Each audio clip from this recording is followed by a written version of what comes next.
نبوت 1974 ہے، یہ نکلا میں پڑھی ہوئی ہے، وہ سامنے جا کے دیکھیں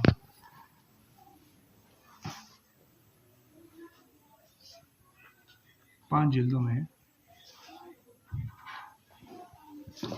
وہ نہیں بھی ہوگی تو میں آپ کو کچھ باتیں ویسے زبانی بتا دوں گا۔ 1974 کے اندر قادیانیوں نے ایک اشکال کیا۔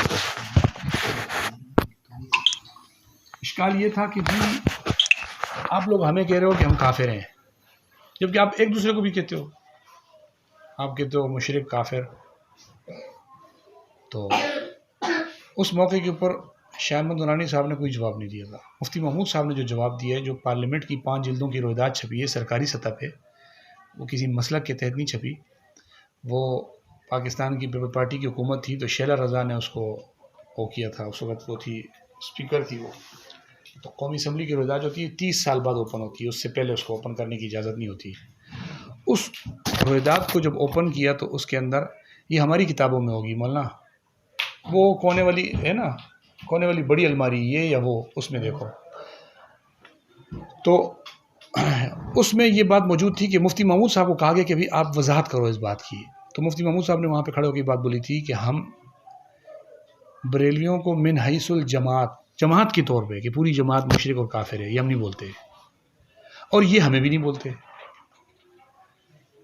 یہ بات جب انہوں نے کی تو مفتی محمود صاحب نے تو شاہ احمد نورانی صاحب نے اس پر کوئی رد نہیں کیا۔ وہ پارلیمنٹ کی روایدات ہے، سرکاری ہے، وہ کسی کی وہ نہیں ہے مسئلہ کی کہ بھئی کوئی کہے کہ جی آپ نے ڈالا یا نکالا، یہ تو سوال ہی نہیں ہے۔ انگلش میں وہ اب بھی پارلیمنٹ قومی اسمبلی کی جو ویب سائٹ ہے اس پہ انگلش میں پوری پڑھی ہوئی ہے، وہ اس کو اردو ترجمہ انہوں نے چھاپا ہے۔ تو یہ بات تو آپ ذہن سے نکال دیں کہ ہم میں سے کسی نے آپ کو یہ کہا ہوگا جماعتی طور پر کہ آپ کافر و مشرک ہیں۔ ہاں انفرادی طور پر فتاویٰ کی کتابیں آپ اگر اردو کی دیکھی ہوں تو اس میں باقاعدہ یہ موجود ہے جی اگر کسی نے یہ کہہ دیا تو علماء کہتے ہیں جی کفر ہے، زید نے یوں کہہ دیا، بکر نے یوں کہہ دیا، وہ کہتے ہیں کفر ہے۔ تو اس کا یہ مطلب نہیں تھا کہ کوئی مسلمان کو کافر کہہ رہا ہے، بھائی ایک آدمی اپنے آپ کو مسلمان کہہ رہا ہے لیکن کفریہ بات کر رہا ہے یا شرکیہ بات کر رہا ہے، وہ اس کی بنا پہ کافر و مشرک ہے، نہ اس کی جماعت ہے نہ اس کو کسی مسلک کی وجہ سے کافر و مشرک کہا جا رہا ہے۔ ایک تو یہ چیز واضح ہو کہ ہم اس بنا پہ کسی کو بھی کافر و مشرک نہیں کہتے۔ ہاں لیا دوسرے نمبر کی بات یہ کہ آپ نے کہا کہ ہم یہ عقیدہ رکھتے ہیں کہ جی بزرگان دین جو ہے نا وہ ذاتی طور پر نہیں، عطائی طور پر مافوقل جو بھی ہے امداد کرتے ہیں، تعاون استعانت۔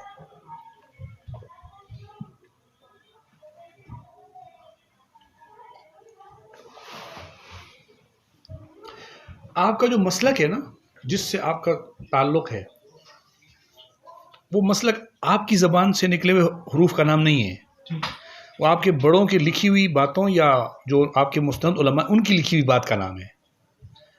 ایسے ہے نا، آپ بس اوقات عملاً کوئی غلط کام کر بھی لیتے ہوں گے، بول بھی دیتے ہوں گے، آپ کی سوچ کا نام جماعت نہیں ہے، آپ کا مسلک نہیں ہے، وہ مسلک ہے آپ کے بڑوں کی سوچ کا، ان کا۔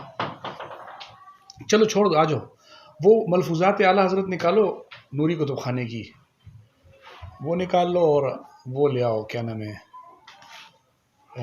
نور العرفان ترجمہ تفسیر یہ لے آؤ۔ اچھا آپ کے مسلک کے لوگوں نے ایک بات لکھی ہوئی ہوگی اپنی کتاب میں تو مستند وہ ہوگی، آپ نہیں ہوگے۔ آپ یہ کہہ رہے ہیں کہ ہم ذاتی طور پر بزرگوں کو امداد و استعانت نہیں مانگتے، وہ اللہ کی عطا سے مانگتے ہیں۔ جب آپ کہو گے نا کہ ہم اللہ کی عطا سے مانتے ہیں تو پھر آپ پر ایک ذمہ داری یہ لازم ہو جائے گی کہ جی اللہ کی عطا دکھاؤ کہ اللہ تعالیٰ نے یہ چیز کی۔ مثال کے طور پر میں آپ کو یہ کہتا ہوں، دنیا کے اندر اصول ہے نا کہ وزیر اعظم ہوتا ہے، وہ اس کے نیچے وہ ہوتے ہیں وزراء ہوتے ہیں، پھر نیچے اس کے اور وہ ہوتے ہیں، کرتے کرتے ایک نیچے کونسلر ہوں گے، پھر وہ زکوٰۃ کمیٹی کے وہ ہوتے ہیں، اوپر سے زکوٰۃ چلتی چلتی چلتی نیچے آتی ہے وہ زکوٰۃ۔ اس نیچے والے کونسلر یا زکوٰۃ کے جو چیئرمین ہوگا، اس کو وزیر اعظم کی طرف سے زکوٰۃ ملتی ہے، یہ آگے دیتا ہے، اس کو زکوٰۃ عطا ہوتی ہے، یہ آگے دے رہا ہے۔ یہ تو بات سمجھ میں آ گئی بھائی، یہ ہے ہی چیئرمین، اس کو مل رہی ہے، دے رہے، تو ثابت بھی ہے اور یہ دے بھی رہا ہے۔ ایک چیز کو جب آپ یہ کہہ رہے ہو کہ یہ زکوٰۃ دے مجھے، میں پوچھوں کیوں؟ کہا وہ چیئرمین کو زکوٰۃ نہیں ملتی، اس کو مل سکتی تو ان کو کیوں نہیں؟ اس کی زکوٰۃ سے آپ کی زکوٰۃ ثابت نہیں ہوتی ہے، ایک بات۔ پھر جو چیز اس کو مل رہی ہے نا وہ چیز آگے دے سکتا ہے، جو چیز اس کو نہیں مل رہی آپ اس سے وہ چیز کس بنا پہ لیں گے اور کیسے مانگیں گے؟ جو مشرکین مکہ کا عقیدہ تھا نا، مسلم شریف کی روایت ہے کہ وہ کہا کرتے تھے لبیک اللہم لبیک لا شریک لک لبیک، آگے کہتے تھے الا ما ملکتا، وہ حدیث میں موجود ہے، میں نہیں بتا رہا ہوں. وہ کہتے اللہ کے علاوہ یا اللہ ہم حاضر ہیں تیرے سوا، تیرا کوئی شریک نہیں ہے. یہ جملہ مشرک نہیں بولتا، لیکن یہاں مشرک بول رہا تھا لا شریک لک، تیرا کوئی شریک نہیں ہے، الا ما ملکتا، ہاں مگر جس کو تو نے اختیار دیا وہ. اس کا کیا مطلب ہوا؟ اور یہ عقیدہ تھا ابو جہل کا. حدیث میں یہ مشرک کا عقیدہ بتایا گیا کہ جس کو تو نے اختیار دیا ہے. مجھے ایک بات بتاؤ، یہ بندہ بزرگوں کو ذاتی طور پہ مان رہا ہے خدا، یا ان سے کچھ مانگنے کی بات کر رہا ہے، ان کو کوئی اختیار ذاتی مان رہا ہے؟ یہ کہہ رہا اللہ تو نے جس کو دیا ہوا ہے وہ بھی عطائی مان رہا ہے، وہ ذاتی نہیں مان رہا. حدیث یہ بتاتی ہے کہ وہ عطائی مان رہا ہے. لیکن اس کو حدیث میں یہ لا شریک لک الا ما ملکتا کے الفاظ کو مشرکین کا جملہ کیوں بتایا گیا ہے، اور یہ شرکیہ جملہ کیوں تھا؟ وہ اس لیے تھا کہ اللہ تعالیٰ نے اگر کسی بزرگ کو جو دیا ہے، اگر وہ بزرگ اس چیز کو آگے تقسیم کرتا ہے تو وہ دینا بھی اللہ سے ثابت ہوتا ہے. اللہ نے دیا ہے. نبی پاک صلی اللہ علیہ وسلم کو وحی آتی تھی، آپ اللہ سے دین لیتے تھے، امت تک پہنچاتے تھے. قرآن کہتا ہے وما ينطق عن الهوى ان هو الا وحی یوحى، کہ پیغمبر اپنی طرف سے کچھ نہیں کہتا، جو کہتا ہے اللہ کی وحی سے کہتا ہے. پیغمبر کہتے ہیں، حدیث میں قرآن میں آتا ہے وما آتاکم الرسول فخذوه، جو پیغمبر تم کو دے دے وہ لے لو، وما نہاکم عنہ فانتہوا، جس سے منع کر رک جاؤ. جو دین دے دے، جو شریعت دے دے، جو مذہب دے دے، جو وحی کی بات بتا دے وہ لے لو، اور جس سے منع کر دے اس سے رک جاؤ. جہاں پر اللہ کی عطا آتی ہے وہاں پیغمبر کبھی کنجوسی نہیں کرتا، کبھی بخل نہیں کرتا، پیغمبر پورا اس کو آگے پہنچا دیتے ہیں. تو اگر آپ یہ کہو گے کہ جی پیغمبر کو چلو ملتا ہے نا، دین ملتا ہے تو پیغمبر آگے بتاتے ہیں نا، تو جو چیزیں آپ پیغمبر سے مانگ رہے ہو آخر وہ بھی تو پیغمبر کو ملنا کہیں لکھا ہوا ہوگا نا. آپ کے ہاں مزارات پہ شرک نہیں ہوتا؟ شرک ہوتا ہے نا.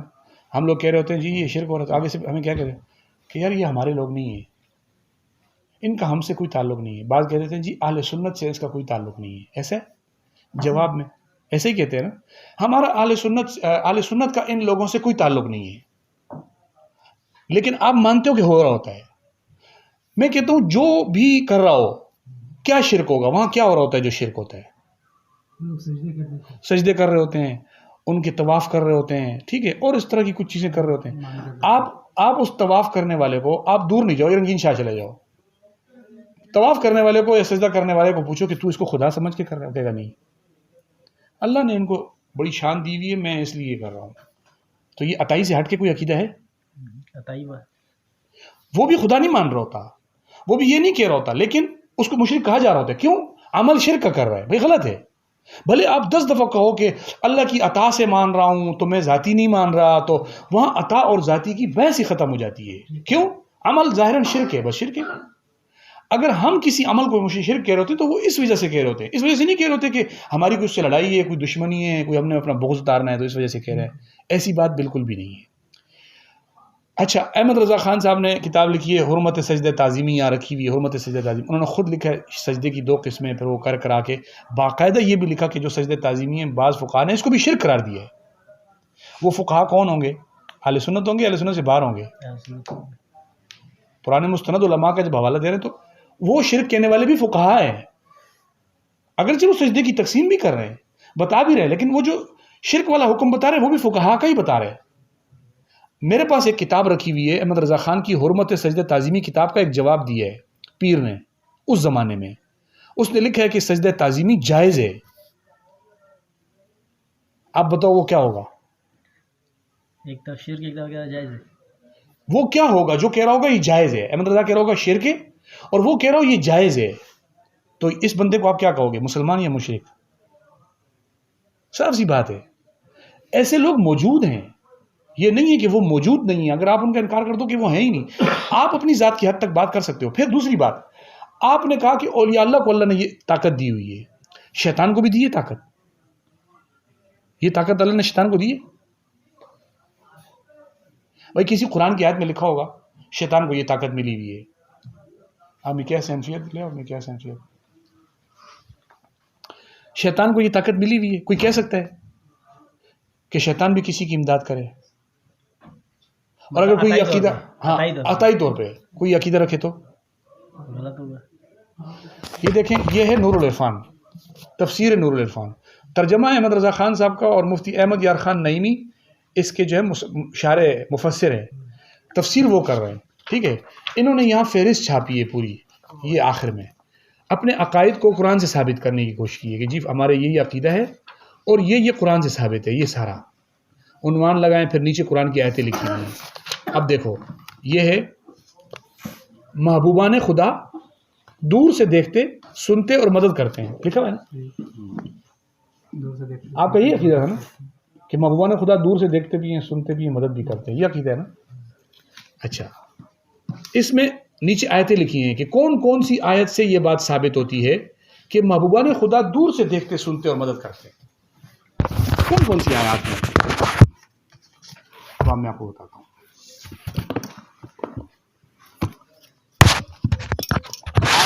ہے فتبسم ضاحكا من قولها انی لاجد ريح یوسف ان انا آتیک به وانبئکم. یہ آیتیں لکھ رہے ہیں، آگے آیت نمبر بھی لکھ رہے ہیں. انه یراکم هو وقبیلہ من حیث لا ترونہ. ایک آیت یہ لکھی ہوئی ہے. یعنی ان آیات سے کیا ثابت ہوتا ہے کہ محبوبان خدا، خدا کے محبوب بندے دور سے دیکھتے، سنتے اور مدد کرتے ہیں. اب ہم اس آیت کو اٹھا لیتے ہیں. یہ ہے الاعراف، آیت نمبر، سورت نمبر 8 ہے، آیت نمبر غالباً 27 لکھا ہوا ہے. آ جائیں جی، الاعراف دیکھ لیتے ہیں.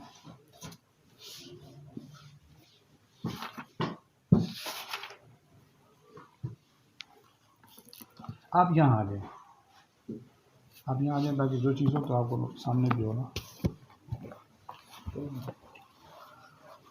لائٹ اور تو نہیں جلانی پڑے گی؟ اچھا، وہ جو لکھی ہے نا آیت، یہ دیکھیں.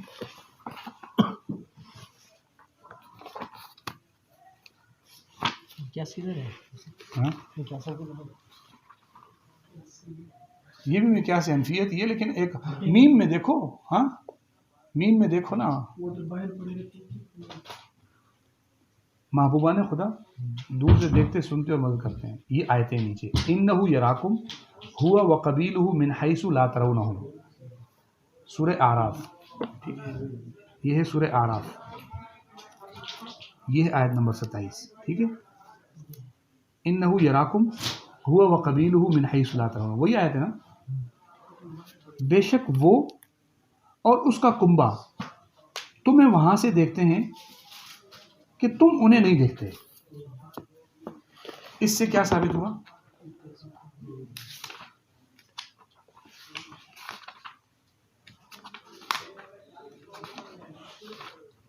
کہ محبوبان خدا، اس سے یہ ثابت ہوا وہ اور اس کا کنبہ تم کو وہاں سے دیکھتے ہیں کہ تم انہیں نہیں دیکھتے.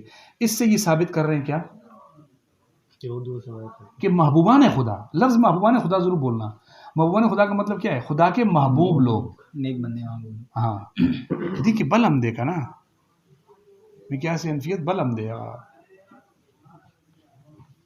صحیح ہے. اب یہ آیت کو کس کے بارے میں ذرا دیکھ تو لو، یہ محبوب خدا کون ہے؟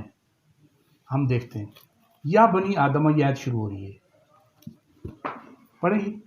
اے آدم کی اولاد، خبردار تمہیں شیطان فتنے میں نہ ڈالے، جیسا تمہارے ماں باپ کو بہشت سے نکالا، اتروا دیے ان کے لباس کہ ان کی شرم کی چیزیں انہیں نظر پڑی. بے شک وہ اور اس کا کنبہ تمہیں وہاں سے دیکھتے ہیں کہ تم انہیں نہیں دیکھتے.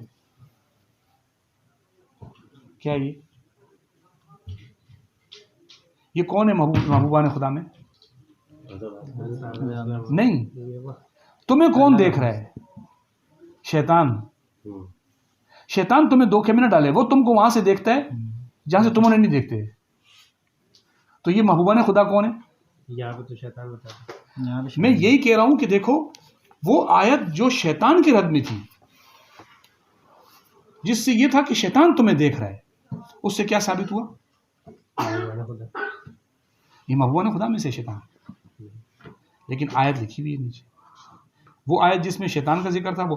اچھا، انہ یراکم ہوا وقبیلہ، اس میں یہ کہاں سے ثابت ہو رہا ہے کہ وہ محبوبان خدا تمہیں دور سے دیکھتے ہیں، سنتے ہیں؟ محبوب خدا تو نہیں ہے شیطان، خدا کا محبوب نہیں ہے، خدا کا ناپسندیدہ ہے. اس کو محبوبان خدا میں ڈالا. پھر آیت سے یہ ثابت کیا، چلو اگر آپ یہ کہتے ہو کہ یار اس سے یہ ثابت کر رہے ہیں کہ بزرگ دیکھتے ہیں دور سے، لیکن جس سے یہ ثابت ہو رہا ہے اسی سے یہ بھی تو ثابت ہوا نا کہ شیطان بھی تو دور سے دیکھتا ہے. یعنی آپ کے بقول یہ ہوا کہ شیطان بھی دور سے دیکھتا ہے، سنتا ہے اور مدد کرتا ہے. تو یہ عقیدہ درست ہے. پھر دور سے دیکھتے سنتے مت کرتے، شیطان تمہیں وہاں سے دیکھتا ہے کہ جہاں سے تم انہیں نہیں دیکھ رہے ہوتے. اس کا یہ مطلب نہیں ہے کہ شیطان دور سے دیکھتا ہے، سنتا ہے اور مدد کرتا ہے. اس کا یہ مفہوم کہیں بھی نہیں ہے کہ اس سے ہم یہ ثابت کریں کہ ولی بھی دور سے دیکھتا ہے، سنتا ہے. بعض دفعہ آپ کا دشمن آپ کو تاک لگا کے بیٹھا ہوا ہوتا ہے، تو یہ کیا دشمن کی کرامت ہے کیا کہ وہ آپ کو چھپ کے دیکھ رہا ہے کہیں سے، یا آپ گزرے اور آپ کو پکڑ لے؟ تو کیا یہ اس کی کوئی کرامت ہے؟ شیطان بھی تمہیں چھپ کے دیکھ رہا ہوتا ہے، تاک میں ہوتا ہے، کہاں سے؟ تم دیواروں کے پیچھے سے کہیں سے بھی چھپ کے تمہیں دیکھ رہا ہوتا ہے کہ مسلمان کب میرے ہاتھ میں آئے گا. تاک میں بیٹھا ہوا ہوتا ہے. تو وہ جو تاک میں لگا کے بیٹھا ہوا ہوتا ہے مسلمان کو، اس لیے شیطان کو کہا جا رہا ہے کہ یہ وہاں سے بیٹھ کے دیکھ رہے ہوتے، تم اس کو نہیں دیکھ رہے ہوتے. اور وہ اکیلا نہیں ہے، وہ قبیل ہو، اس کا پورا کنبہ بھی ہے. یعنی حدیث میں آتا ہے ہر انسان کے ساتھ ایک شیطان پیدا ہوتا ہے. تو جو آپ کے ساتھ شیطان پیدا ہوا ہے نا، اس کا مقصد تھا، اس کا کام تھا، اس کو اوپر سے ابلیس نے یہ ڈیوٹی دی کہ وہ آپ کو گمراہ کرے. تو یہ چھپ کے آپ کو دیکھتا رہے گا، آپ کا شیطان آپ کو ہر ایک کا شیطان اس کو چھپ چھپ کے موقع کی تلاش میں ہوتا ہے، کب میرا ہاتھ لگے اور میں اس کو دھوکے میں ڈال دوں. کہا خبردار تمہیں شیطان دھوکے میں نہ ڈالے، وہ تمہیں وہاں سے دیکھتا ہے جہاں سے تم نہیں دیکھتے. اس سے مفتی احمد یار خان نعیمی صاحب بریلی مسلک میں حکیم الامت مفتی احمد یار خان نعیمی صاحب نے کیا ثابت کیا کہ محبوبان خدا دور سے دیکھتے سنتے ہیں. تو بات یہ نہیں ہے کہ ہم یہ کہہ رہے ہوں کہ آپ کہتے ہو کہ نبی مدد کرتا ہے، وہ بات ایک طرف رہ گئی ہے. یہاں بات پہنچ گئی کہ شیطان کرتا ہے. تو یہ کیا دشمن کی کرامت ہے کیا کہ وہ آپ کو چھپ کے دیکھ رہا ہے کہیں سے، یا آپ گزرے اور آپ کو پکڑ لے؟ تو کیا یہ اس کی کوئی کرامت ہے؟ شیطان بھی تمہیں چھپ کے دیکھ رہا ہوتا ہے، تاک میں ہوتا ہے، کہاں سے؟ تم دیواروں کے پیچھے سے کہیں سے بھی چھپ کے تمہیں دیکھ رہا ہوتا ہے کہ مسلمان کب میرے ہاتھ میں آئے گا. تاک میں بیٹھا ہوا ہوتا ہے. تو وہ جو تاک میں لگا کے بیٹھا ہوا ہوتا ہے مسلمان کو، اس لیے شیطان کو کہا جا رہا ہے کہ یہ وہاں سے بیٹھ کے دیکھ رہے ہوتے، تم اس کو نہیں دیکھ رہے ہوتے. اور وہ اکیلا نہیں ہے، وہ قبیل ہو، اس کا پورا کنبہ بھی ہے. یعنی حدیث میں آتا ہے ہر انسان کے ساتھ ایک شیطان پیدا ہوتا ہے. تو جو آپ کے ساتھ شیطان پیدا ہوا ہے نا، اس کا مقصد تھا، اس کا کام تھا، اس کو اوپر سے ابلیس نے یہ ڈیوٹی دی کہ وہ آپ کو گمراہ کرے. تو یہ چھپ کے آپ کو دیکھتا رہے گا، آپ کا شیطان آپ کو ہر ایک کا شیطان اس کو چھپ چھپ کے موقع کی تلاش میں ہوتا ہے، کب میرا ہاتھ لگے اور میں اس کو دھوکے میں ڈال دوں. کہا خبردار تمہیں شیطان دھوکے میں نہ ڈالے، وہ تمہیں وہاں سے دیکھتا ہے جہاں سے تم نہیں دیکھتے. اس سے مفتی احمد یار خان نعیمی صاحب بریلی مسلک میں حکیم الامت مفتی احمد یار خان نعیمی صاحب نے کیا ثابت کیا کہ محبوبان خدا دور سے دیکھتے سنتے ہیں. تو بات یہ نہیں ہے کہ ہم یہ کہہ رہے ہوں کہ آپ کہتے ہو کہ نبی مدد کرتا ہے، وہ بات ایک طرف رہ گئی ہے. یہاں بات پہنچ گئی کہ شیطان کرتا ہے. دور سے کون دیکھ رہا ہے؟ شیطان. چھپ کے سن کون رہا ہے؟ شیطان. مدد کون کر رہا ہے؟ شیطان. یہاں وہ بات آ گئی ہے.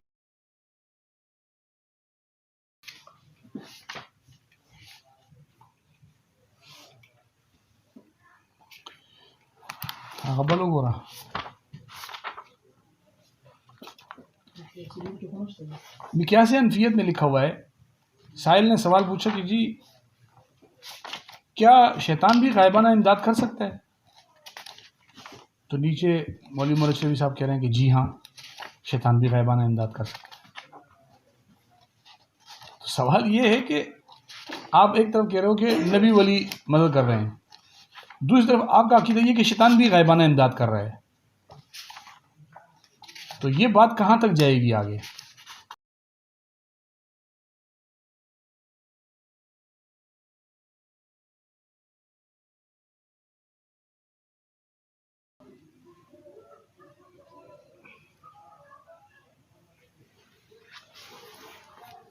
حضرت یہ جواب دے رہے ہیں احمد رضا صاحب، سچے مجذوب کی پہچان یہ کہ شریعت مطہرہ کا کبھی مقابلہ نہ کرے گا.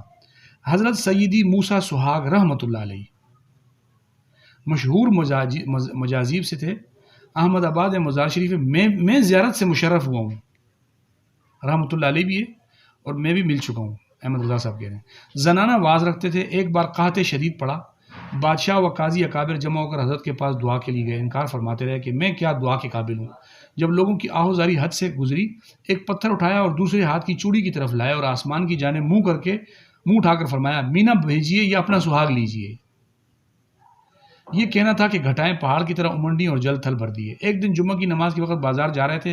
ادھر سے قاضی. اچھا یہ دیکھیں, خطبہ سنا.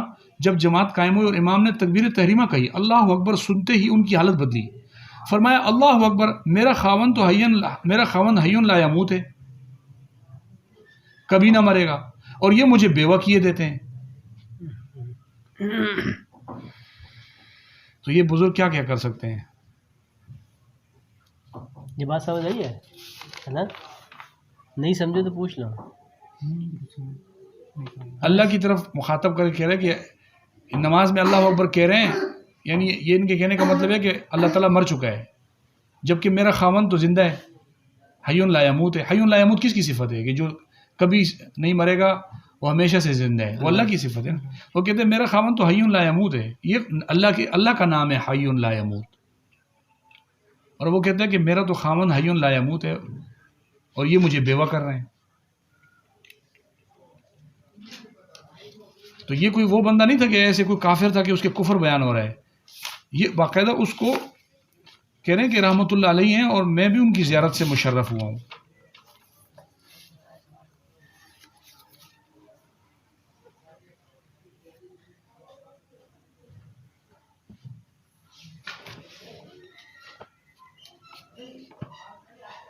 دوسری طرف یہ بزرگ صاحب جو ہے نا, یہ وہ کتاب ہے کہ جو دیکھیں یہ مولانا وہ اسی ملفوظات جہاں پڑھی ہیں نا, وہاں پہ وہ دعوت اسلامی کی ملفوظات پڑھی ہے, وہ بھی نکال کے لانا. دعوت اسلامی نے بھی اس کو چھاپا ہے. حضرت سیدی الطائفہ جنید بغدادی رحمۃ اللہ علیہ دجلہ پر تشریف لائے اور یا اللہ کہتے ہوئے اس پر زمین کی مثل چلنے لگے. پانی کے اوپر چل رہے ہیں زمین کی طرح. بات کو ایک شخص آیا, اسے بھی پار جانے کی ضرورت تھی. کوئی کشتی اس وقت موجود نہ تھی. جب حضرت نے اس کو جاتے دیکھا, عرض کی میں کس طرح ہوں؟ فرمایا یا جنید کہتا چلا آ. خود کیا کہہ رہے تھے؟ اس کو کہہ رہے تو یا جنید کہتا ہوں پیچھے پیچھے آ جا. اس نے یہی کہا اور دریا پر زمین کی طرح چلنے لگا. جب بیچ دریا میں پہنچا تو شیطان لعین نے دل میں وسوسہ ڈالا.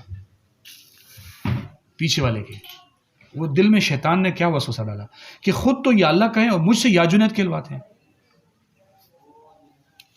مطلب اللہ کا نام, وہ اس کو کہہ رہا تو بھی یا اللہ, میں بھی یا اللہ کیوں نہ کہوں. یہ کس کا وسوسہ تھا؟ شیطان نے بولا کہ یا اللہ کہو, یا جنید ہی بولو. اس نے یا اللہ کہا اور ساتھ ہی غوطہ کھایا. پکارا حضرت میں چلا. فرمایا وہی کہ یا جنید. جب کہا دریا سے پار ہوا. عرض کی حضرت یہ کیا بات تھی؟ آپ اللہ کہیں تو پار ہو اور میں غوطہ کھاؤں. فرمایا ارے نادان, ابھی تو جنید تک نہیں پہنچا, اللہ تک رسائی کی ہوا سے. بات سمجھ آئی نا؟ تو یہ یا جنید کہہ رہے تو پانی پہ چل رہا ہے, اور جب یا اللہ کہہ رہے ڈوب رہا ہے. حالانکہ قرآن مجید میں اللہ تعالیٰ نے مشرکین مکہ کی جو علامت بتائی ہے وہ کیا تھی؟ کئی جگہ پر اللہ تعالیٰ نے فرمایا کہ یہ لوگ جب دریا میں پانی میں جاتے ہیں نا کشتیوں میں, تو یہ خالص اللہ کو پکارتے ہیں. خالص اللہ کو پکارتے ہیں, اللہ کے سوا یہ کسی کو پکارتے ہی نہیں ہیں. وہ جو پانی میں جا کے خالص اللہ کو پکارے ہیں, وہ پانی میں جا کے یہ تعلیم دے رہے ہیں کہ تم یا جنید کہو گے تو تم چلو گے, اور یا اللہ کہو گے ڈوب جاؤ گے.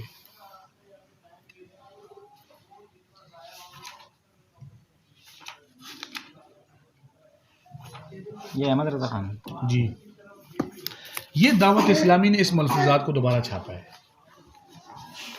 یہ دیکھیں مکتبۃ المدینہ دعوت اسلامی. ٹھیک ہے,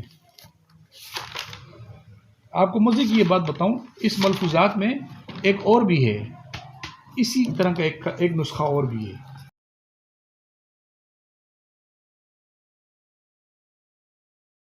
ہجوم ہوتا تھا, اس مجمع میں چلے آتے تھے کہ ایک تاجر کی کنیز پر نگاہ پڑی, فوراً نگاہ پھیر لی کہ حدیث شریف میں ارشاد ہوا ان نظرۃ الاولیٰ لک والثانیۃ علیک, پہلی نظر تیرے لیے اور دوسری تجھ پر, یعنی پہلی نظر کا کچھ گناہ نہیں اور دوسری کا مواخذہ ہوگا. خیر نگاہ تو آپ نے پھیر لی, مگر وہ آپ کو پسند آئی وہ کنیز.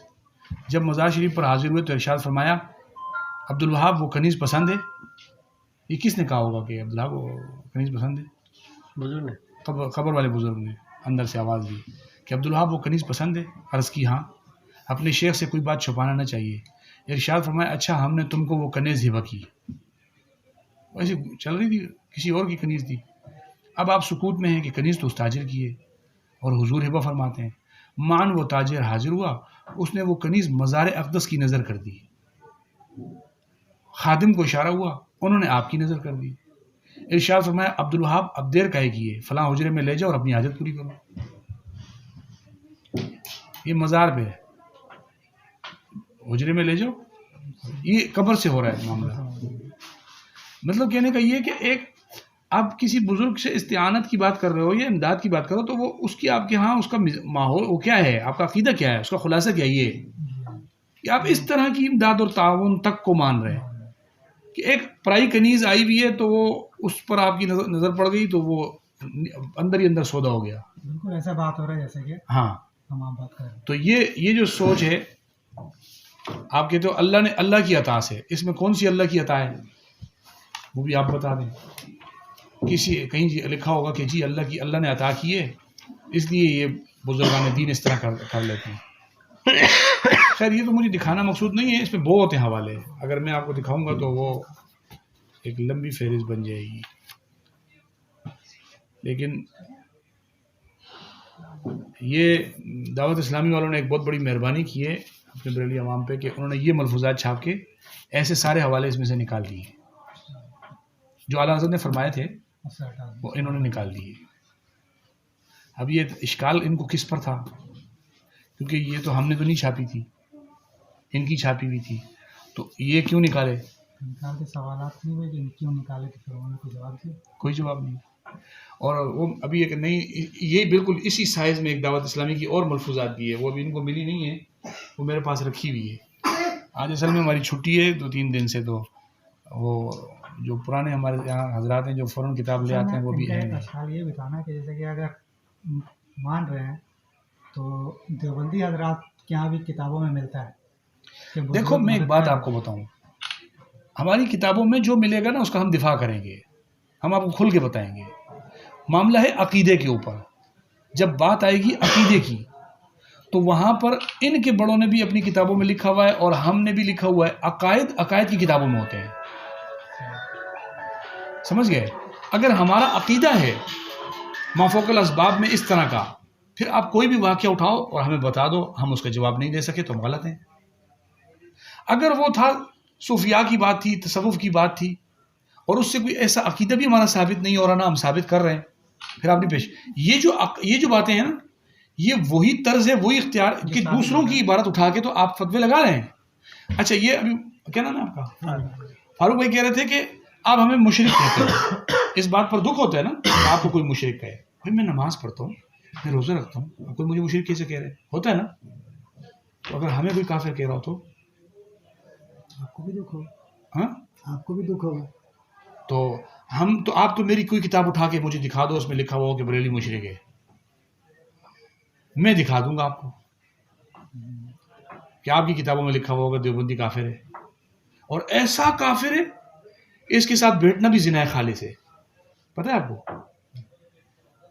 احمد رضا کا فتویٰ یہ, دیوبندیوں کا نکاح کائنات میں کسی سے بھی نہیں ہوتا, جانور سے بھی نہیں ہوتا, اس کے ساتھ بیٹھنا زنا خالص ہے. مطلب زنا خالص کا مطلب ہے آپ میرے ساتھ بیٹھے نا, خالص زنا کا ثواب مل گیا. یہ احمد رضا کا فتویٰ, یہ کیا ہے, میں نے تو نہیں کہا, میں تو آپ مجھے بولو میں گلے ملتا ہوں آپ سے, مجھے آپ سے کوئی تکلیف نہیں ہے. وہ کیوں کہہ رہے ہیں کہ آپ میرے قریب ہیں. تقویۃ الایمان کتاب ہے, یہ کتاب ہے احمد رضا کی ملفوظات, میں پڑھ رہا ہوں نا. ان کی کتاب میں لکھا ہوا ہے فتاوی رضویہ میں تقویۃ الایمان کو دیکھنا زنا سے زیادہ گناہ ہے. تقویۃ الایمان کو دیکھنا یوں دیکھ لیا نا, زنا سے بڑا گناہ ہوگا. کیوں؟ اس کے اندر شرک کی رقم باتیں لکھی ہوئی ہیں, آپ پڑھ لو گے کہیں آپ کی اصلاح نہ ہو جائے. دیکھو ہی نہیں, دور کر دیا آپ کو, مجھ سے دور کر دیا, آپ کو کتاب سے دور کر دیا. تو آپ میرے قریب کیسے آئیں گے, آپ کتاب کے قریب کیسے آئیں گے, اب مجھے کیسے سمجھیں گے, میری کتاب کو کیسے سمجھیں گے, آپ کا مجھ سے اشکال کیسے ختم ہوگا, میری کتاب سے کیسے ختم ہوگا. میں اکثر اپنے اس طرح دوست آتے ہیں ان کو یہ کہتا ہوں, ہماری کتاب دیکھیے, وہاں مبارک کو تمہیں زنا کا گناہ مل گیا, تمہیں کتاب دیکھیے, گناہ پورا برابر برابر. یہ ہمارے ہاں نہیں ہے. اس لیے میں نے پہلے یہ بات وضاحت کی ہے کہ میری یہاں کتابیں رکھی ہوئی ہیں, آپ مجھے اٹھا کے دے دو کہ بھئی آپ نے ہمیں بریلیوں کو مشرک کہا ہے, کافر کہا ہے. ہاں ہم نے کہا ہو کہ جس کا یہ عقیدہ ہے, اس عقیدے کی بنا پر اس پر یہ حکم ہے, تو وہ تو آپ کسی کی بھی کتاب اٹھا کے دیکھ لو, سب میں لکھے ہوئے فتوے, وہ کسی آپ کے اوپر تو نہیں ہے. تقویۃ الایمان میں کہیں آپ کا نام لکھا ہوا ہو, بریلوی کا نام لکھا ہوا ہو, احمد رضا کا نام لکھا ہوا ہو, یا کسی اور بڑے عالم کا فلاں بندہ مشرک ہے, کہیں لکھا مجھے دکھا دو.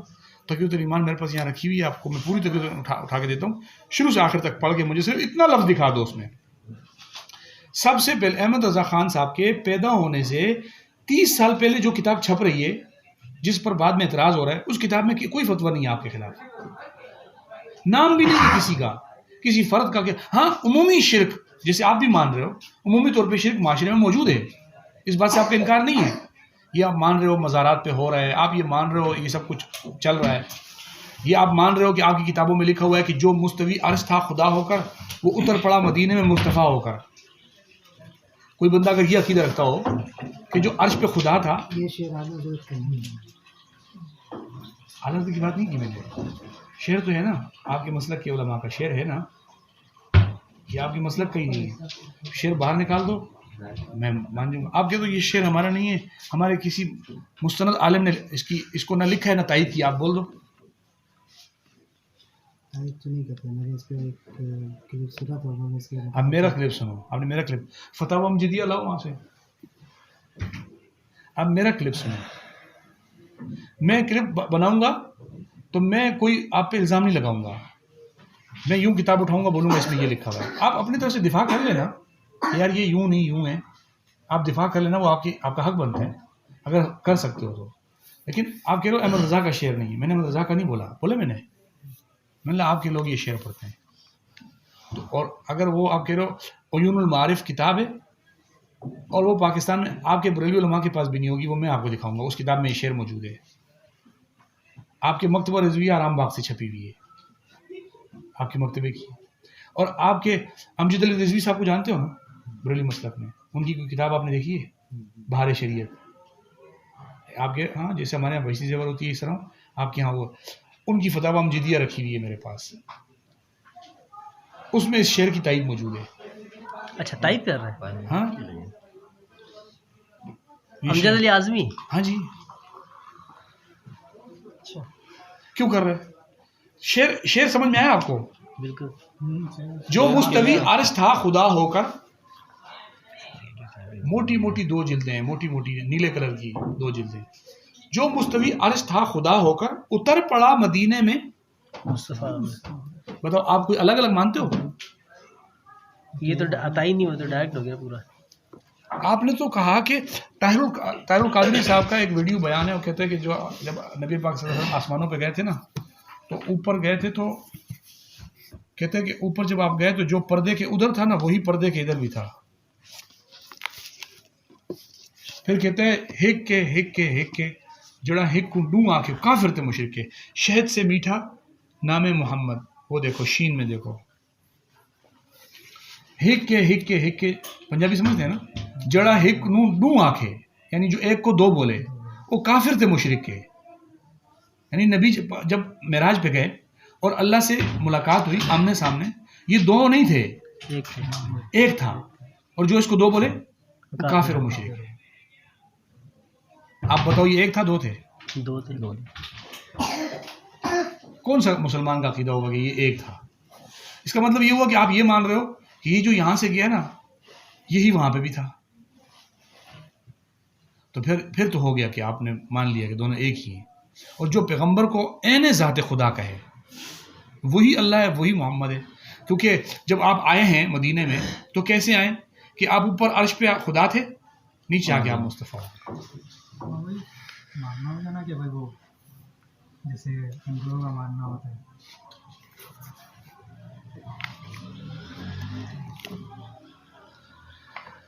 اللہ اکبر. میں یہ دیکھیں نا, فتاوی امجدیہ دارالعلوم امجدیہ آرام باغ روڈ کراچی سے چھپی ہے, صدر الشریعہ حضرت علامہ مفتی مولانا امجد علی اعظمی صاحب, کتاب دیکھ لیں آپ کو مل جائے گی. مسئلہ کیا فرماتے ہیں علماء ملت و مفتیان اہل سنت مسائل ذیل کی نسبت؟ زید کا یہ شعر ہے, وہی جو مستوی عرش تھا خدا ہو کر اتر پڑا ہے مدینے میں, لکھا ہوا ہے نا. الجواب,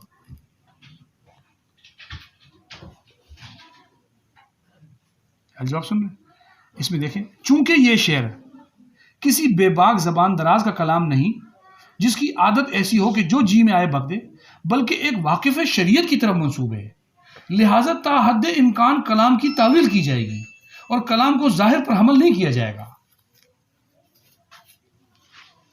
کون سی تعویل ہے اس میں؟ مجھے آپ بتائیں ذرا. یہ کون سی تعویل آپ یہاں کر سکتے ہو کہ جی یہ وہ نہیں، یہ وہ والی ہے، جی ہم یوں نہیں یوں. عطائی نہیں ہو سکتا اس میں. کوئی کسی معنی میں بتا دو جو مستوی عرش تھا. میں اس کا میں مفہوم آپ کو بتاؤں. اوپر جو خدا تھا نیچے مصطفیٰ تھا، یہی مطلب ہوا نا. جو مستوی عرش تھا خدا ہو کر اتر پڑا مدینہ مصطفیٰ ہو کر. اوپر خدا تھا پھر نیچے آ کر مصطفیٰ بن گیا. کون بنا؟ اللہ. شہد سے میٹھا نام محمد کتاب مولانا فیض احمد اویسی صاحب آپ کے بریلوی مسلک کے عالم ہیں، نام سنیں؟ ان کی کتاب میں شعر ہے. اچھا یہ مدینے میں آپ کی آمد جو ہوئی تھی نا وہ عرش سے ہوئی تھی. یہاں تو یہ مطلب ہوا نا کہ خدا تھے پھر نیچے آ کے مصطفیٰ بن گئے. اچھا جب آپ کا انتقال ہو گیا حشر میں کیا ہوگا؟ آپ کیا ہوں گے؟ خدا ہوں گے مصطفیٰ ہوں گے؟ خدا ہو گئے. خدا سوال ہے نا، کیونکہ وہاں حدیث میں تو یہ آتا ہے اللہ کا عرش لگے گا، پیغمبر اس کا پایا پکڑ کے سجدے میں گر کے امت کی شفاعت کریں گے. حدیثیں تو آپ نے سنی. خدا تو ان سب چیزیں پاک ہے. تو وہاں کیا ہوگا؟ وہاں یہ کون ایک ہوں گے الگ الگ ہوں گے؟ یہ ذرا آپ بریلوی مسلک کے علماء سے پوچھیں کہ یہ آپ کا اس پہ کیا نقطہ نظر ہے. یہ ایک ہوں گے الگ الگ ہوں گے؟ تو وہ آپ کو بتائیں گے. وہ کہیں گے اپنی کتابوں میں لکھا ہوا ہے. میں وہی شعر پڑھ کے سنا رہا ہوں جو شہد سے میٹھے میں لکھا ہوا ہے. کیا بجاتے تھے جو انی عبدہ کی بانسری ہر دم. یعنی پیغمبر جو ہے نا نعوذ باللہ ہر وقت لوگوں کو کہتے رہتے تھے کہ میں اللہ کا بندہ ہوں، میں اللہ کا بندہ ہوں، میں اللہ کا بندہ ہوں. یہ آپ بولتے رہتے تھے. حشر میں وہ انی ان اللہ بن کے نکلیں گے. قیامت کے دن وہ اللہ بن کے آئیں گے کہ میں اللہ ہوں. آپ کس کی کتاب میں لکھا ہوا ہے؟ شہد سے میٹھا نام محمد کتاب ہے، مولانا فیض احمد اویسی. ہاں بہرحال یہ میں آپ کو اس لیے حوالے صرف سنا رہا ہوں. آپ بھلے لکھ لیں اپنے پاس محفوظ کر لیں، یہ ذمہ داری میری ہے. میں آپ کو دکھاؤں قیامت کے دن کیا ہوگا کہ جو ساری زندگی یہ بولتا رہا تھا میں اللہ کا بندہ ہوں، میں اللہ کا بندہ ہوں. پیغمبر کہتے تھے نا اشہد ان لا الہ الا اللہ. ہم بھی بولتے ہیں اشہد ان محمد عبدہ و رسولہ. تو اللہ کا بندہ جو اپنے آپ کو کہہ رہا تھا وہ قیامت کے دن کہہ رہا ہوگا میں خود اللہ ہوں. یہ عقیدہ کس کا ہے؟ یہ آپ کے مستند علماء کا ہے. ایسے بھی نہیں کہ میں نے کسی راہ چلتے کو آپ کا مستند بنا دیا. یہ آپ کا کوئی راہ چلتا مستند نہیں ہے. آپ چلے جائیں پوچھ لیں لوگوں سے، اپنے بڑوں سے پوچھ لیں. اگر یہ آپ کا راہ چلتا مستند ہے میں غلطی پہ ہوں. یہ آپ کا راہ چلتا مستند ہے میں غلطی پہ ہوں. یہ کوئی ایسے میں نے بول دیا احمد رضا کے بیٹے مصطفیٰ رضا خان صاحب نے اپنے والد کے ملفوظات جمع کیے ہیں. یہ کسی عام آدمی نے جمع نہیں کیے ہوئے. کیا ایسے کسی نے جمع کر دیا، آیا تھا بیٹا محفل میں جمع کر کے چلا گیا، وہ نہیں ہے. لیکن وہ بات میں بہت زیادہ طویل اس لیے نہیں کر رہا تھا کہ میں نے بھی بہت زیادہ میری مصروفیات تھی. آج مجھے اچانک انہوں نے بتایا کہ آپ آ رہے ہو. ملفوظات وہ کہاں گئی؟ یہ بھی اس ملفوظات میں سے پھر وہ سارے حوالے ان کو نکالنے پڑے. نکالنے کا مطلب ہی ہے جب تک اگر جواب نہیں آئے گا. وہ میں نے سارے حوالے لکھے ہوئے ہیں جو انہوں نے نکالے ہیں. دیکھو سارے حوالے ہیں جو نکالے ہوئے ہیں. پھر ان کو یہی ملفوظات جب ان کے پاس بریلوی اپنے علماء گئے یار یہ اپنے کیا کیے. دیکھو احمد رضا 1340 میں مرا تھا، 1921 میں 2000 کیا چل رہا ہے 23 102 سال ہو گئے. ایسے 90 سال تک یہ کتاب چھپتی رہی احمد رضا کے مرنے کے بعد. 90 سال بعد یہ آ جاتی ہے. اس کے اوپر تاریخ لکھی ہوئی ہے. کس سن میں چھپی ہے؟ 2009 میں. 90 سال بعد یہ کتاب چھپ جاتی ہے. یہ نکال دیتے ہیں حوالے. اس کا مطلب کیا ہوا کہ 90 سال تک تو آپ نے اس کو اپنے عقیدوں میں رکھا ہوا تھا. 90 سال بعد آپ کو سمجھ میں آئی کہ یار یہ تو غلط ہے، ان کو نکالو. آپ نے نکال دیے. اب یہ نکل گئے. کچھ عرصے بعد میرے پاس ملفوظات کا ایک اور نسخہ پڑا ہوا ہے. یہی ملفوظات دوبارہ چھپی تو یہاں پہ لکھا اعتذار، یہ توکل کی تعریف کی جگہ پہ کہ ہم نے پچھلی دفعہ ملفوظات چھاپی تھی اس میں سے کچھ حوالے ہم نے نکال دیے تھے، اب ہم دوبارہ ڈال رہے ہیں. سوال ہاں کیوں نکالا، کیوں ڈالا؟ سوال تو پیدا تو بھائی آپ نے اس کو یہاں سے کیوں نکالا تھا؟ سوال ہے. اگر وہ غلط تھے، آپ 90 سال میں ان کا جواب نہیں دے پائے، تو آپ اپنے بریلوی علماء کے پریشر میں آ کے دوبارہ ڈال رہے ہو. یہاں تو آپ مان گئے تھے 90 سال بعد کہ بھائی ہم نہیں جواب دے پا رہے، ہم نکال رہے ہیں. یہ سارے حوالے اس میں نہیں ہیں جو میں نے ابھی پڑھ کے ملفوظات سے سنا ہے. پھر آپ دوبارہ ڈال رہے ہو تو اس کا مطلب یہ ہوا کہ آپ کہہ رہے ہو کہ یار مجبوری ہے، اب کیا کریں، احمد رضا کو اگر ہم حوالے نکالتے ہیں تو لوگ بولیں گے وہ غلط تھا. عوام کا بیڑا غرق ہوتا رہے، ہو جائے. اعلیٰ حضرت کی ذات پہ حرف نہیں آنا چاہیے. یہی ہوا نا بھائی. مطلب لوگ کہیں گے اعلیٰ حضرت کے حوالوں کا وہ کوئی جواب نہیں تھا، ہم کہیں گے نہیں جواب تھا جی، دوبارہ ڈال دو. وہ نکال اور ڈال کے انہوں نے کتنا بڑا وہ کیا لوگوں کے لیے، کتنا بڑا عذاب بنایا. تو یہ اس طرح کے حوالہ جات ہیں اور بہت سارے ہیں. آپ کو بتانے کے لیے میں نے آپ کو کہا کہ اس طرح کی اگر باتوں پہ آپ آؤ گے تو بزرگوں سے امداد اور بزرگوں سے استعانت کا جو عقیدہ ہے، چاہے وہ عطائی ہو، چاہے وہ اللہ رب العزت نے بزرگوں کو جس کام کی ہے. اگر یہ عطائی سے امداد کے حوالے سے ہوتا تو اس میں شرک کیوں کہہ رہے ہیں حضرت؟ ہاں ایسے بہت سارے ہیں. یہ تو شاہ ولی اللہ محدث دہلوی رحمۃ اللہ علیہ کی کتاب ہے. یہ تو آپ بھی مانتے ہو، ہم بھی مانتے ہیں شاہ ولی اللہ کو. یہ احمد رضا کے دور کے آدمی نہیں تھے.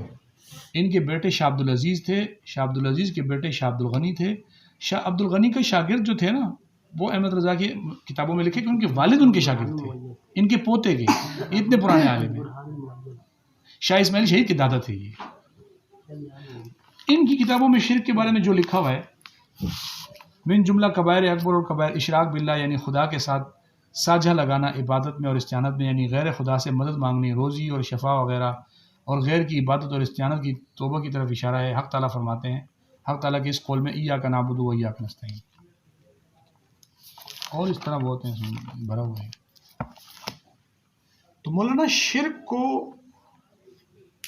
ہم کہتے ہیں کہ ہر بات شرک بھی نہیں ہے، لیکن شرک کو اتنا معمولی بھی نہ سمجھو کہ آپ نے بالکل سارے کاموں کی دفاع کرنے شروع کر دیے. آپ کے جہاں کچھ مزارات پہ شرک ہو رہا ہے، اس کو کون روک رہا ہے؟ اگر نہیں روک رہے تو ذمہ دار کون ہے؟ آپ مان رہے ہیں کہ شرک ہو رہا ہے، ذمہ دار کون ہے؟ کہتے جی ہمارا ان سے کوئی تعلق نہیں ہے. میں کہتا ہوں تبلیغی جماعت والوں سے آپ کا تعلق ہے؟ ریلیوں کا تبلیغی جماعت والے آپ کی مسجد میں جا کے نماز پڑھ سکتے ہیں؟ تو ایک بندہ آپ کی قبر پہ آ کے شرک کیسے کر کے چلا جاتا ہے؟ سوچنے کی بات ہے نا. بالکل. تبلیغی جماعت اپنی جماعت لے کر آپ کی مسجد میں آ رہا ہے تو وہ کیا کرنے آ رہے ہیں؟ نماز پڑھنے، لوگوں کو نماز کی طرف بلانے. یہی بول رہے ہیں. وہ اندر سے جو بھی ہیں بقول آپ کے تو یہ ہیں وہ ہیں، جو بھی ہیں آپ کی مسجد میں آ کے تو کوئی ایسی بات نہیں کر رہے نا. آپ کو تقویۃ الایمان پڑھ کے نہیں سنا رہے، جن پر آپ کا اعتراض ہے وہ عبارتیں پڑھ کے نہیں سنا رہے، کچھ نہیں. وہ تو آ کر فضائل اعمال پڑھ رہے ہیں، آپ کو فضائل اعمال پہ کوئی اعتراض نہیں ہے. وہ نماز کی بات کر رہے ہیں، آپ کو کوئی اعتراض نہیں ہے. اس کو آپ مسجد میں نہیں چھوڑ رہے، بلکہ آپ دروازے پہ لکھ رہے ہو مسجد تبلیغی جماعت کا داخلہ منع ہے. 3 دن کے لیے آپ کی مسجد میں تبلیغی جماعت آ کے نماز نہیں پڑھ سکتی. جو 3 دن کی جماعت آئے گی منع کر دیں گے. تو یہ شرک کرنے والے کیسے آپ اندر آ جاتے ہیں؟ آپ یہ بھی تو لکھ دو دروازے پہ کہ یار یہاں شرک کرنا منع ہے، بول کے دیکھو. کسی مزار پہ آپ یہ لکھ کے دکھا دو کہ یہاں شرک کرنا منع ہے. مسجد پہ لکھ دیا تبلیغی جماعت. حالانکہ میری یہ مسجد صاحب میں ہے، آپ میرے پاس آؤ، میں آپ کو شربت بھی پلاؤں گا نماز پڑھنے. بھائی نماز پڑھنے آئے یار، مجھے خوشی ہوگی آپ مسجد میں نماز پڑھنے آئے. لیکن جماعت والا نہیں آ سکتا. دعوت اسلامی کی جماعت آپ کو اگر میری مسجد میں ملے تو لے آنا. میں نے تو ایک دن سوچا تھا میں باہر بورڈ لگاؤں گا یہاں دعوت اسلامی کی جماعت آ سکتی ہے. آئے بھائی، ہمیں کوئی اعتراض نہیں ہے. ان کو کیوں اعتراض ہے؟ اور اعتراض ہے تو کس پر ہے؟ جو نماز پڑھنے آ رہے ہیں. شرک کرنے پر اعتراض نہیں ہے. یہ مان رہے ہیں کہ قبروں پہ شرک ہو رہا ہے، یہ مان رہے ہیں کہ درباروں پہ بے حیائی اور یعنی فحاشی ہو رہی ہے، کیس بھی آ رہے ہیں، ہو بھی رہی ہے، اس کی کوئی ممانعت نہیں ہے. اور دلیلیں کون پیش کر رہا ہوتا ہے؟ بیان کر رہے ہوتے جی نبی علیہ السلام نے ابو ایوب انصاری نے وہ فلاں جگہ پہ جی قبر کو چوم لیا، جی وہ دیکھو جی قبر کو چومنا شرک ہے، تو پھر وہ فلاں نے کیوں چوما؟ تو دلیل تو دے رہے ہو نا آپ. مجھے یہ نہ بتاؤ کہ حضرت ابو ایوب انصاری نے یہ کیا. مجھے یہ بتاؤ تو شیخ عبد القادر جیلانی نے کیا بولا؟ لا غنیۃ الطالبین اردو ترجمہ جو ہے، دیکھو اگر بریلویوں کی کتابوں میں اردو ترجمہ اوپر اس میں بھی دیکھ لو غنیۃ الطالبین، شیخ عبد القادر جیلانی رحمۃ اللہ علیہ کی غنیۃ الطالبین اٹھا کے دیکھ لو. اگر وہ اجازت دیتے ہیں چومنے کی، آج سے چوم. آپ کو جی نہیں چومنا میں یہ ہوتا ہے تو وہ جی ہم تو غیر اللہ کو چومنا شرک، تو وہ بات غیر اللہ کی نہیں ہے. بات یہ کہ آپ بزرگان دین سے پوچھ لو کہ چومنا کی اجازت ہے. اگر شیخ عبد القادر جیلانی رحمہ اللہ آپ کے ہمارے نزدیک متفقہ شخصیات ہیں، شیخ عبد القادر جیلانی میں آپ کی میری کوئی لڑائی نہیں ہے، آپ کے یہاں مستند ہیں، میرے یہاں اتنے ہی مستند ہیں. شاید میں آپ سے زیادہ ماننے کا دعویٰ کرتا ہوں. کیوں کہ میں ان کو کتابوں سمیت مانتا ہوں، تعلیمات سمیت مانتا ہوں. آپ اجارہ ہی نہیں کراتا. ہاں صرف یہ ہے کیسے مان لے کہ میں ان کے نام کی نیاز بنا کے نہیں بانٹتا. یہ میں کرتا ہوں تو میں نہیں مانتا. ماننا تو یہی اور ہے. میں اگر پوری تعلیمات مان لوں، پوری تعلیمات کے ساتھ، مجھے شیخ عبد القادر جیلانی صرف پسند نہیں، مجھے وہ پوری کتابوں کے ساتھ پسند ہے. آپ فتوح الغیب اٹھاؤ ان کی کتابوں میں، شرک کا رد دیکھ لو. مجھ سے شرک پڑھو ہی نہیں، آپ کسی دیوبندی سے پوچھو نہیں شرک کیا ہوتا ہے. آپ شیخ عبد القادر جیلانی کی فتوح الغیب آپ کے مکتبوں سے شرح کے ساتھ ملتی ہے، آپ اٹھا لو اس کا ترجمہ پڑھ کے دیکھ لو. اگر شرک کا جو رد شیخ عبد القادر جیلانی کریں آپ وہی مان لو. آپ مجھ سے کیوں پوچھتے ہو کہ دیوبندیوں بتاؤ شرک کی تعریف کیا ہے، دیوبندیوں بتاؤ شرک کیا ہے؟ مجھ سے نہیں پوچھو نا. میں تو بات کروں گا، آپ کو اچھی پتہ نہیں سمجھ میں آئی نہیں ہے. شیخ عبد القادر جیلانی کی بات سمجھ میں آ جانی چاہیے. اور پھر آپ ہی کے بڑوں نے اس کا ترجمہ لکھا ہے، آپ ہی کے بڑوں نے اس کے حاشیے ڈالے ہیں، اس کا اردو کیا ہوا ہے، سب کچھ آپ کے لوگوں نے کیا ہوا حدیث ملتا ہے نا، جو ان کی طرف سے حوالہ ملتا ہے کہ حضرت صلی اللہ علیہ وسلم نے فرمایا ہے کہ آپ سے مجھے شرک کی خطرہ نہیں ہے. میری امت سے شرک کا آپ سے مخاطب ہیں. اب امت ایک لفظ کی نہیں، صحیح نہیں ہے، مگر امت کا لفظ یہ ہے. حدیث ہے. امت کا لفظ ہے کہ مجھے اپنی امت سے شرک کا خوف نہیں ہے، یہ لفظ ان ہے. کی طرف سے آتا ہے کہ بھائی لیکن اگر اس امت سے کون مراد ہے، یہ تو جاننا چاہ رہے ہیں. سوال یہ ہے. بس اس بات کو آپ سمجھ جاؤ گے سارا بات. اگر آپ مراد لیتے ہو اس امت سے پوری امت مراد ہے، پوری امت کا مطلب ہے کہ صرف مسلمان یا غیر مسلم؟ صرف مسلمان ہی لے لو، غیر مسلم تو چلو کر رہے ہیں نا. آپ تھوڑی دیر کے لیے سارے مسلمان لے لو تو مطلب ہوگا کہ ساری امت مل کر شرک نہیں کرے گی، خطرہ ہی نہیں نا شرک کو، تو مل کر نہیں کرے گی، یعنی مل کر نہیں. اجماع نہیں ہوگا شرک. ہاں شرک. یا دوسری طرف سے آپ یہ کہہ سکتے ہیں کہ اس سے مراد صحابہ ہیں، وہ ویسے ہی پاک تھے، وہ شرک نہیں کریں گے. لیکن اگر اس سے مراد آپ یہ لے لو کہ درباروں پہ شرک بھی نہیں ہوگا تو یہ بات تو یہ بھی نہیں مانیں گے. یہ خود مانتے ہیں کہ ہو رہا ہے شرک. وہ کہہ رہے ہیں کہ لا الہ پڑھ لیے تو شرک وہاں سے ختم ہو گیا. لا الہ پڑھنے کے بعد ڈیفینڈ پہ آتا ہے. میں کہہ رہا ہوں مزار پہ جھکنے والے کو آپ کبھی گدی سے پکڑ کے اٹھا کے اس سے کلمہ سن لو، وہ کلمہ پورا سنائے گا، وہ بولے گا میرا عقیدہ ہے. میں بولوں مجھے بتاؤ پھر یہ کیسے شرک ہے؟ آپ ہی بتا دو. ابھی فاروق بھائی نے بولا نا کہ جو اس طرح کرتے ہیں وہ شرک کرتے ہیں. آپ ان کو گدی سے پکڑ کے اٹھا لو اور ان سے اتنا پوچھ لو کہ کلمہ آتا ہے.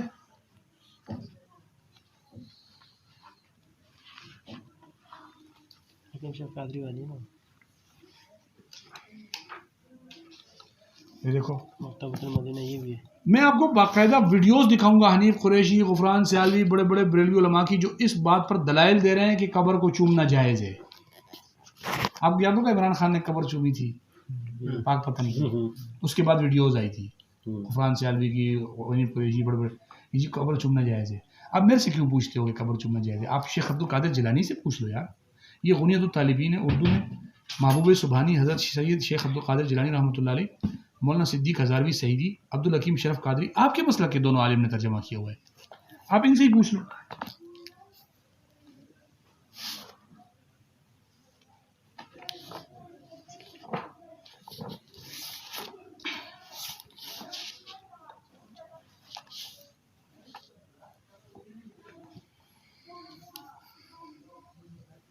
جب کسی قبر کی زیارت کرے تو نہ اس پر ہاتھ رکھے نہ بوسہ دے، کیونکہ یہ یہودیوں کا طریقہ ہے. شیخ صاحب کہہ رہے ہیں. اچھا میرے پاس یہ عربی والی بھی ہے، لیکن میں اردو ترجمہ بریلویوں کا اس لیے دکھا رہا ہوں. کوئی بولے گا جی وہ ڈال دیا، نکال دیا، حوالہ ڈال دیا، آپ لوگوں نے اوپر نیچے کر دیا. جب کسی قبر کی زیارت کرے تو نہ اس پر ہاتھ رکھے اور نہ بوسہ دے، کیونکہ یہ یہودیوں کا طریقہ ہے. یہ نہیں کہہ رہے ہیں کہ ہاتھ رکھا بوسے دینے کے یہ کیا تو وہ کیا، نہیں، سیدھے سے بولا یہودیوں کا طریقہ ہے، بات ختم ہو گئی. ختم ہی ہو گیا نا بات. جب سے کوئی بھی ایسا بندہ نہیں ہے کہ جو مزار کے اندر ہے ہاتھ رکھ کے کم سجدہ نہیں تو کم سے کم چومے گا تو لازمی. ہاں لازمی ایسا وہ نہیں سکتا، یہ تو لازمی کرے گا، ہر ایک بندہ کرے گا. یہ کون لکھ رہا ہے؟ یہ تو میں نہیں ہوں نا. نہ قبر پر بیٹھے، نہ ٹیک لگائے، نہ ہی پاؤں سے روندے. البتہ مجبوری کی حالت میں ان امور کی اجازت ہے. صحیح طریقہ یہ کہ وہاں کھڑا ہو جہاں ان کے زندہ ہونے کی صورت میں کھڑا ہوتا ہے. وہ بھی قبر پر بیٹھنے، ٹیک لگانے اور پاؤں سے روندے تو نہیں، لیکن قبر کے قریب میں اگر بندہ بیٹھ رہا ہے، ٹیک لگا رہا ہے، کسی دیوار کے ساتھ بیٹھ رہا ہے، یہ کوئی مجبوری ہے، بیمار ہو گیا اور گر گیا اور ٹیک لگائی، وہ کہہ رہے ہیں مجبوری کی حالت میں تو اس کی گنجائش ہے. لیکن بوسہ دینے کی یہودیوں کے طریقے کی کوئی گنجائش نہیں بتائی. اور یہ بات اور جگہوں پہ بھی لکھی ہے شیخ عبدالقادر. اور میں کہتا ہوں ساری چیزیں ایک طرف کر دو, آپ شیخ عبدالقادر جیلانی کی فتوح الغیب پڑھ لو بس, اردو ترجمہ ملتے ہیں آپ کے مکتبوں سے. تعظیمی سجدہ اور وہ سجدہ کی بات ہی نہیں ہے, سجدہ کرنا ہی نہیں. یہاں تو چومنا ہی یہودیوں کا طریقہ ہو گیا نا, اس میں تعظیم ہے, اس میں تعظیم نہیں ہے, اس میں تعبدی ہے, اس میں کیا ہے, وہ سب پتہ نہیں. تو پھر بڑے بڑے علماء یہ کیوں نہیں سناتے ہیں, پھر یہ ساری چیزیں کیوں نہیں بتاتے ہیں؟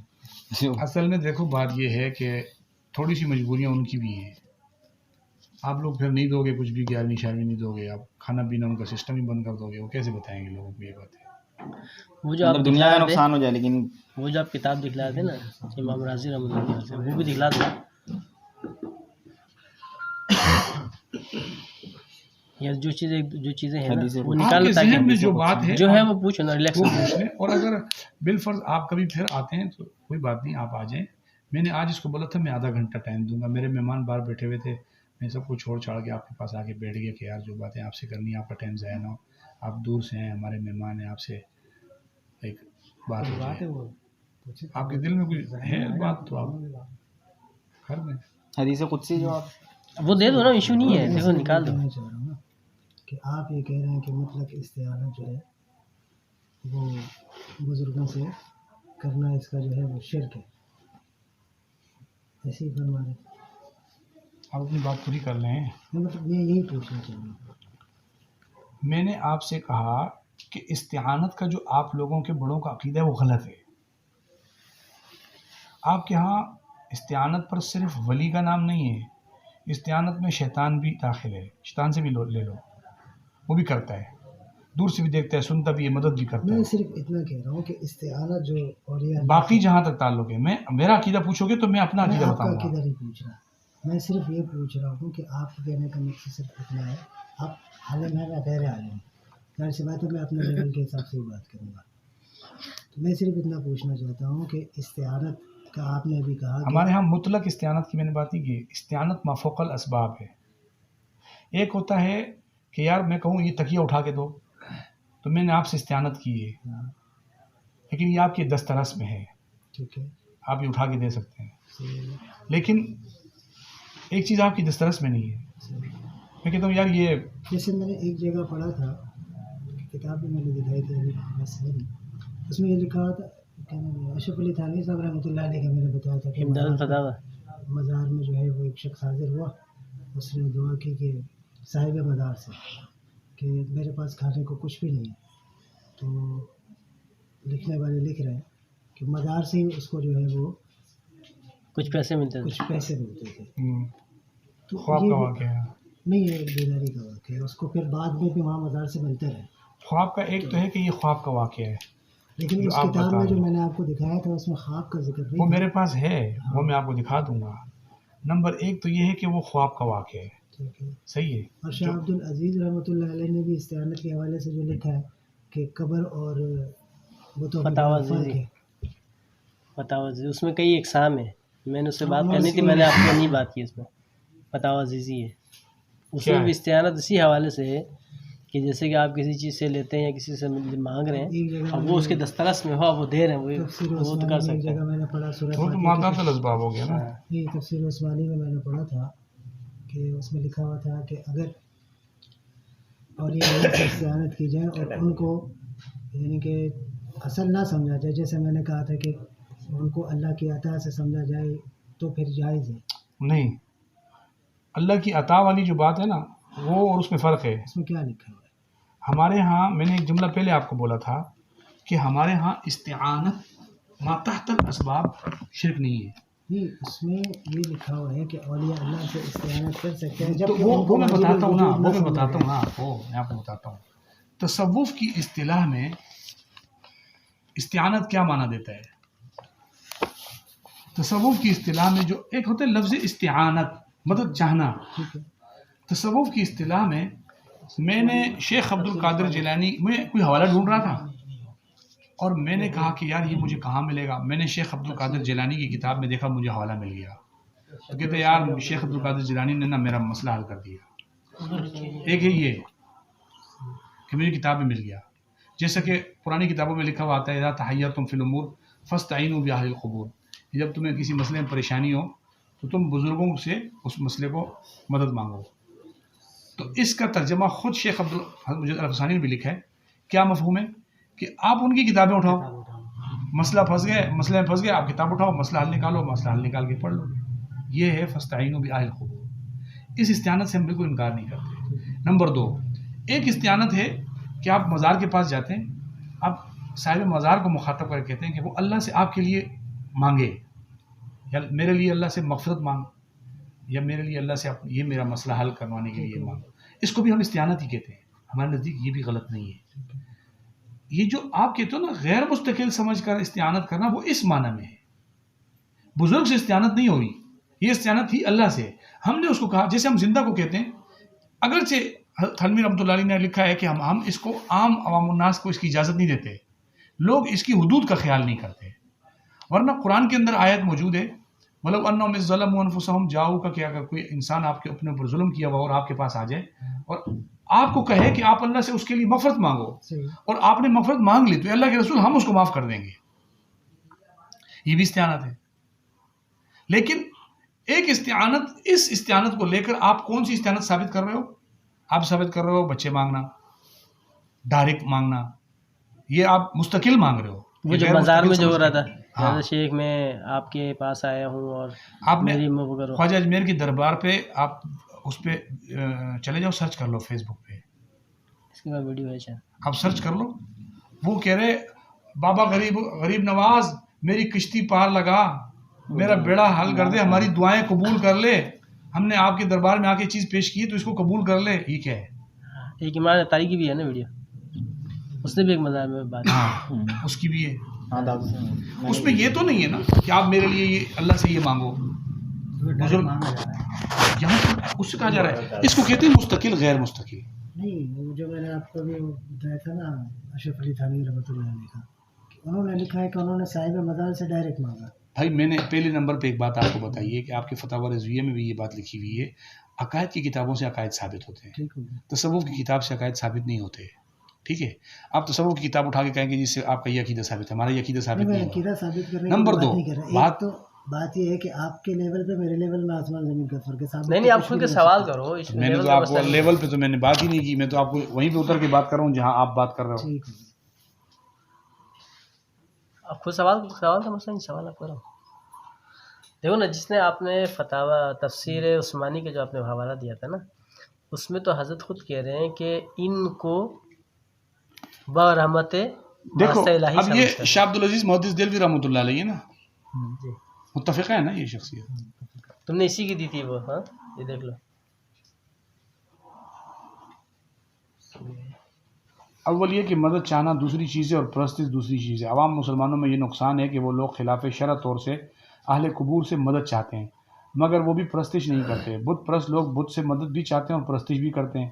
پرستش سے مراد یہ ہے کہ کسی کو سجدہ کرے یا کسی چیز کی عبادت کی نیت سے اس چیز کا طواف کرے. یہ ہو گیا. نیچے چل کے کہتے ہیں دوسرا، یہ امر اس سوال میں قابل لحاظ ہے کہ مدد چاہنا 2 طور پہ ہوتا ہے. ایک طور پر یہ کہ کوئی مخلوق دوسری مخلوق سے مدد چاہے، جیسے امیر اور بادشاہ سے نوکر اور فقیر اپنی حاجتوں میں مدد چاہتے ہیں، اور عوام الناس ایسا ہی اولیاء اللہ سے چاہتے ہیں کہ اللہ تعالیٰ کی درگاہ میں آپ دعا کریں، اللہ تعالیٰ کے حکم سے ہمارا فلاں مطلب پورا ہو جائے. سمجھ رہے؟ اس طور سے مدد چاہنا شرعاً زندہ اور مردہ سب سے جائز ہے. میں نے ابھی یہی بتایا نا کہ آپ بزرگ کے پاس جاؤ کہ اللہ سے میرے لیے مانگ لو.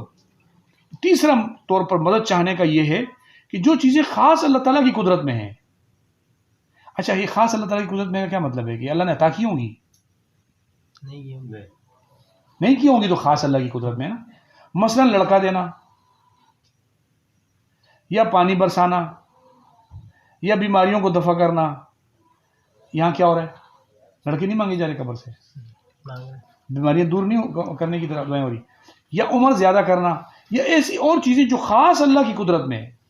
ایسی چیزوں کے لیے کسی مخلوق سے کوئی شخص التجا کرے اور اس شخص کی نیت یہ نہ ہو کہ وہ مخلوق اللہ تعالیٰ کی درگاہ میں دعا کرے، اللہ تعالیٰ کے حکم سے ہمارا مطلب یہ حاصل ہو، یہ نہیں سوچ رہا، وہ ڈائریکٹ مانگ رہا ہے، تو یہ حرام ہے، مطلق ہے، بلکہ کفر ہے. اور اگر کوئی مسلمان، اب یہ کہہ رہے تھے نا بت اور ولی کی بات کر رہے تھے کہ نا، اگر کوئی مسلمان اولیاء اللہ سے اس ناجائز طور سے مدد چاہے، یعنی ان کو قادر مطلق سمجھے، خواہ وہ اولیاء زندہ ہوں یا وفات پا جائیں تو وہ مسلمان اسلام سے خارج ہو جائے گا. یہی تو میں بھی کہہ رہا ہوں. انہوں نے واضح لکھا ہے کہ یہ چیزیں جو خاص اللہ کی قدرت میں ہے، اگر وہ اس کو قادر مطلق سمجھ کے مانگتا ہے تو یہ ناجائز عمل ہے.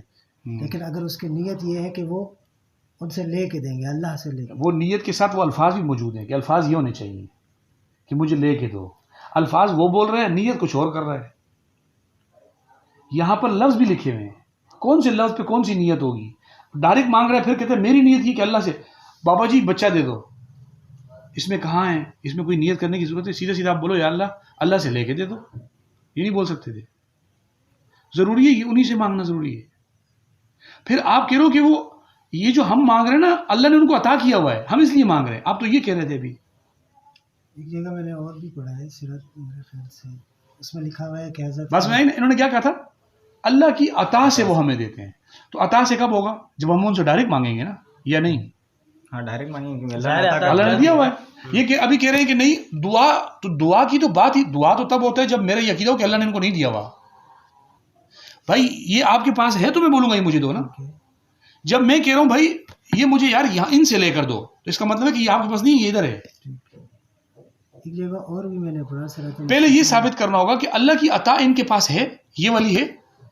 ہم بول رہے ہیں فلانا صاحب لڑکا دے، تو پہلے یہ ثابت کرو کہ بابا منگو پیر کو یا بابا رنگین شاہ کو اللہ نے دیا ہوا ہے. پہلے یہ ثابت کرو کہاں لکھا ہوا ہے. وہ کہتے ہیں جی فلاں آیت میں لکھا ہوا ہے کہ ہاں ان کو ملا ہوا ہے، پھر میرا مانگنا بنتا ہے. آپ ایک طرف کہہ رہے ہو، ہم ان کو کہہ رہے ہیں کہ ہمیں مانگ کے دو، اور مجھے اپنے درباروں میں بغیر اعلان کے میں اور آپ ساتھ چلتے ہیں. ہم جا کے دیکھتے ہیں کتنے بندے وہاں کھڑے ہو کے یہ دعا کر رہے ہوں کہ پیر صاحب آپ مجھے اللہ سے لے کے دو. ڈھونڈ لو آپ، کوئی بھی نہیں ہے ان میں. سیدھا سیدھا مانگتے ہیں ڈائریکٹ، اور وہ بھی وہی چیزیں مانگتے ہیں جو ان کی دسترس میں نہیں ہوتی. بچے مانگنا، لڑکے مانگنا. خود شاہ عبدالعزیز فرمایا ابھی بتائیں صاحب کے تو صاف الفاظ ہے نا، اس میں تو ان کو کہیں دو جانے کی ضرورت ہی نہیں ہے. وہ بھائی اس کا بیان سنیں، وہ بغدادی جو ہے، وہ جو دھوتی پہن کرتے، ہاں وہ جو ٹیڑھا ہو کے تقریر کرتا ہے، اس کی تقریر سنیے آپ. اس کی تقریر سنو، اس پہ استعانت پہ. وہ کہتے ہیں حاجی صاحب تمہیں بچہ دے گا. کہتے ہیں اگر اس نے تجھے بول دیا کہ بولتے میرے پاس آؤ، میں بولوں گا تیرا یہ ہوگا، اگر نہیں ہوا تو میں تیرا مذہب قبول کر لوں گا. ویڈیو دیکھ لو، اس پہ ویڈیو موجود ہے. یہ دعویٰ ہو رہا ہے. اللہ کی عطا تو تب ہونا، اللہ نے اپنی قدرت خاص کسی کو دی نہیں ہے. پیغمبر صلی اللہ علیہ وسلم سے زیادہ کائنات میں کوئی مقدس ہستی نہیں ہے. آپ صلی اللہ علیہ وسلم کے پاس کفار آتے ہیں، سوال پوچھتے ہیں، پتہ ہوتا تھا بتا دیتے تھے، نہیں تو کہتے تھے کل بتاؤں گا. حضرت یعقوب اللہ کے مقدس پیغمبر تھے. کنعان کنویں میں حضرت یوسف پڑے تھے، خوشبو نہیں آ رہی تھی. مصر سے قمیض لے کے بھائی نکلے تو خوشبو آنی شروع ہو گئی. شیخ سعدی نے لکھا ہے کسی نے یعقوب سے پوچھا کہ یہ کیا ہے. چند کلومیٹر کے فاصلے پہ، 1 کلومیٹر بھی نہیں تھا، کنعان میں حضرت یوسف کنویں میں پڑے تھے، آپ کو خوشبو نہیں آ رہی تھی. پورا یوسف کنویں میں، آپ کو خوشبو نہیں آ رہی. مصر آپ سے ہزاروں میل کے فاصلے پہ، وہاں سے بھائی مصر شہر سے نکلے ہی تھے قمیض لے کر، تو آپ کو خوشبو آ گئی. یہ کیا ہے؟ ہمارا بس اللہ کے ہاتھ. اللہ چاہے تو یہاں سے نہ سنگائے، چاہے تو وہاں سے سنگا دے. تو پھر عطا نہیں ہوا نا، پیغمبر کی عطا نہیں تھی نا. پیغمبر کے پاس اگر عطا ہوتی تو پھر کنعان میں بھی سونگ لیتے، دیکھ بھی لیتے، سمجھ بھی لیتے. یہ کرامت تھی، اور کرامت میں پیغمبر کا فعل ہوتا ہی نہیں ہے، تو اللہ کا فعل ہوتا ہے. اللہ سنگانے پہ آتا ہے یا نہیں سنگاتا، نہیں سنگانے پہ آتا ہے یا نہیں سنگاتا، سنگانے پہ آتا ہے مصر سے سنگا دیتا ہے. اچھا اگر ہم ایک لفظ استعمال کرتے ہیں کہ مدد یا علی مدد کہہ رہے ہیں یا غوث مدد، اور ہمارا عقیدہ ہے کہ اگر ہم مدد کے لیے پکارتے ہیں تو وہ آئیں گے، وہ عطا کیا ہوا نہیں کیا عطا کیا وہ الگ ایک، پر وہ مدد کریں گے. اب یہ میرا عقیدہ جو یہ شرک کیا عقیدہ ہے کہ نہیں؟ بالکل ہے. شرک کیا ہے؟ یہ میری بات تو کلیئر ہو گئی نا. مدد سے مراد دیکھو، مدد سے میں پہلے بتا رہا ہوں کہ مدد سے مراد فوق الاسباب ہونی چاہیے، ماتحت الاسباب. ماتحت الاسباب یہ نا کہ جیسے میں نے ابھی آپ کو بتایا کہ آپ مجھے کہا ہے وہ تکیہ اٹھا کے دو، آپ نے مجھے دنیا نہیں چل سکتی نا، ماتحت الاسباب ہاں چلے گی، وہ چل ہی نہیں آپ سکتی. نے اتنی ساری کتابیں کیوں رکھی ہوئی ہیں؟ بالکل، یہ اسباب کے درجے میں میرے کام آ رہی ہیں، میں ان سے مدد لے رہا ہوں. بزرگ کی مدد ہے آپ کے پاس، ہاں تو اگر کوئی بولے یہ بھی مدد میں لے رہا ہوں. مدد ہے. یہ کتابوں سے میں مدد لے رہا ہوں اور میں نے الماریاں بنائی ہیں تاکہ یہ کتابیں سیٹ رہیں، ان سے الماری سے میں نے مدد لی کہ یہ کتابوں کو محفوظ رکھے، یہ مدد ہے، اسی کو تو اس پر جھگڑا ہی نہیں ہے، اس پہ میں اور آپ متفق ہیں، جھگڑا اس سے آگے پر ہے. عوام کو بتانے کے لیے یہی چیز تو سامنے رکھتے ہیں. ہاں یہ وہ چیز رکھتے ہیں جو جس چیز پہ جھگڑا نہیں ہوتا. جھگڑا نہیں ہے، وہ سامنے رکھتا ہے نا. دیکھو نا، زندہ آدمی ہے نا، آپ زندہ ہیں، میں آپ کو کہوں پیر صاحب مجھے بچہ چاہیے، کوئی مجھے کہے گا آپ عقل مند ہو؟ لیکن ان کے ہاں زندوں کے پاس جا کے نہیں بولتے مجھے بچہ چاہیے، جاتے مردے کے پاس. مطلب کیا ہے بھائی؟ زندہ نہیں دے سکتا. وہ زندہ جس کو میں بولوں تکیہ اٹھا کے دے دے وہ دے دیتا ہے، جو مردہ بیچارہ تکیہ بھی نہیں اٹھا کے دے سکتا، اس سے بچے لینے چلے جاتے ہیں. فرق ہے نا یار. اور پیغمبروں کو اللہ رب العزت نے، کوئی پیغمبر فوت ہونے کے بعد خود سے قبر میں گئے کبھی؟ اس کو بھی کچھ لوگوں نے جا کے رکھا. وہاں جب زندہ تھے کوئی صحابی نہیں آتا، یا رسول اللہ مجھے لڑکا چاہیے، کوئی نہیں آ رہا.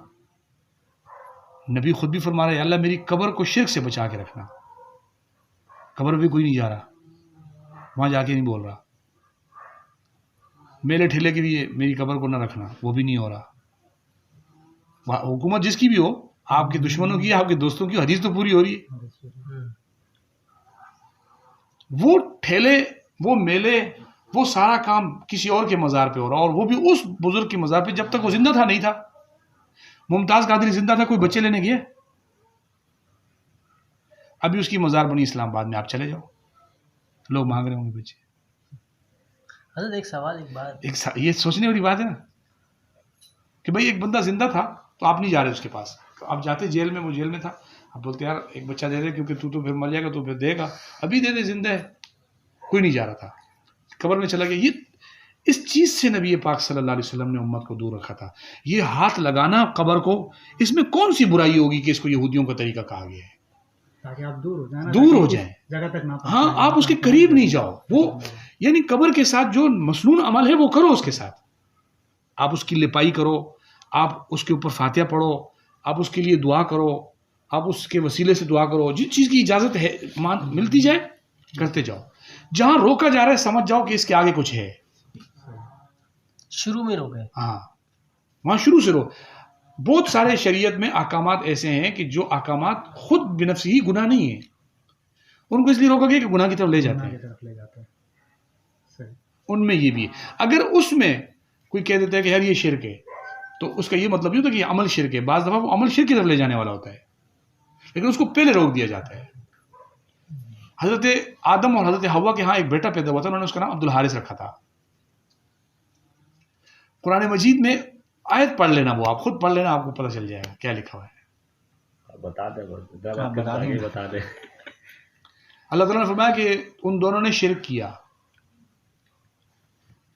حالانکہ آدم نے شرک کیا ہوگا؟ نہیں کیا، اور حوا نے بھی نہیں کیا. لیکن بتایا جا رہا تھا کہ آنے والے لوگ کہیں اس چیز کو اٹھا کے دلیلیں نہ پکڑنے لگ جائیں، تو سختی کے لیے کہہ دیا کہ اتنے تک کی بھی گنجائش نہیں ہے آپ کو یہ کرنے کی. کیا کرنے کی؟ عبد الحارث نام رکھا تھا نا، تو حارث نام تھا شیطان کا. تو اب انہوں نے تو شیطان کا نام سوچ کے تو نہیں رکھا ہوگا عبد الحارث، بھائی پیغمبر سے تو یہ نہیں ہو سکتا، لیکن نام تھا، منع کر دیا گیا نہیں کرنا اسے. اور یہ بات بریلیوں نے بھی لکھی ہوئی ہے، یہ میں نہیں کہہ رہا ہوں. اس پر ایک دن ایک بریلوی عالم تقریر کر کے اس پر رد کر رہا تھا کہ یہ دیوبندی یہ بولتے ہیں، حالانکہ خود ان کی کتابوں میں یہی لکھا ہوا ہے کہ آدم اور حوا نے ہی کیا تھا. وہ کیا ہے آیت، بہرحال میں دکھا دوں گا آپ کو. حضرت ایک بیابان جنگل میں ایک بندہ جا رہا ہے.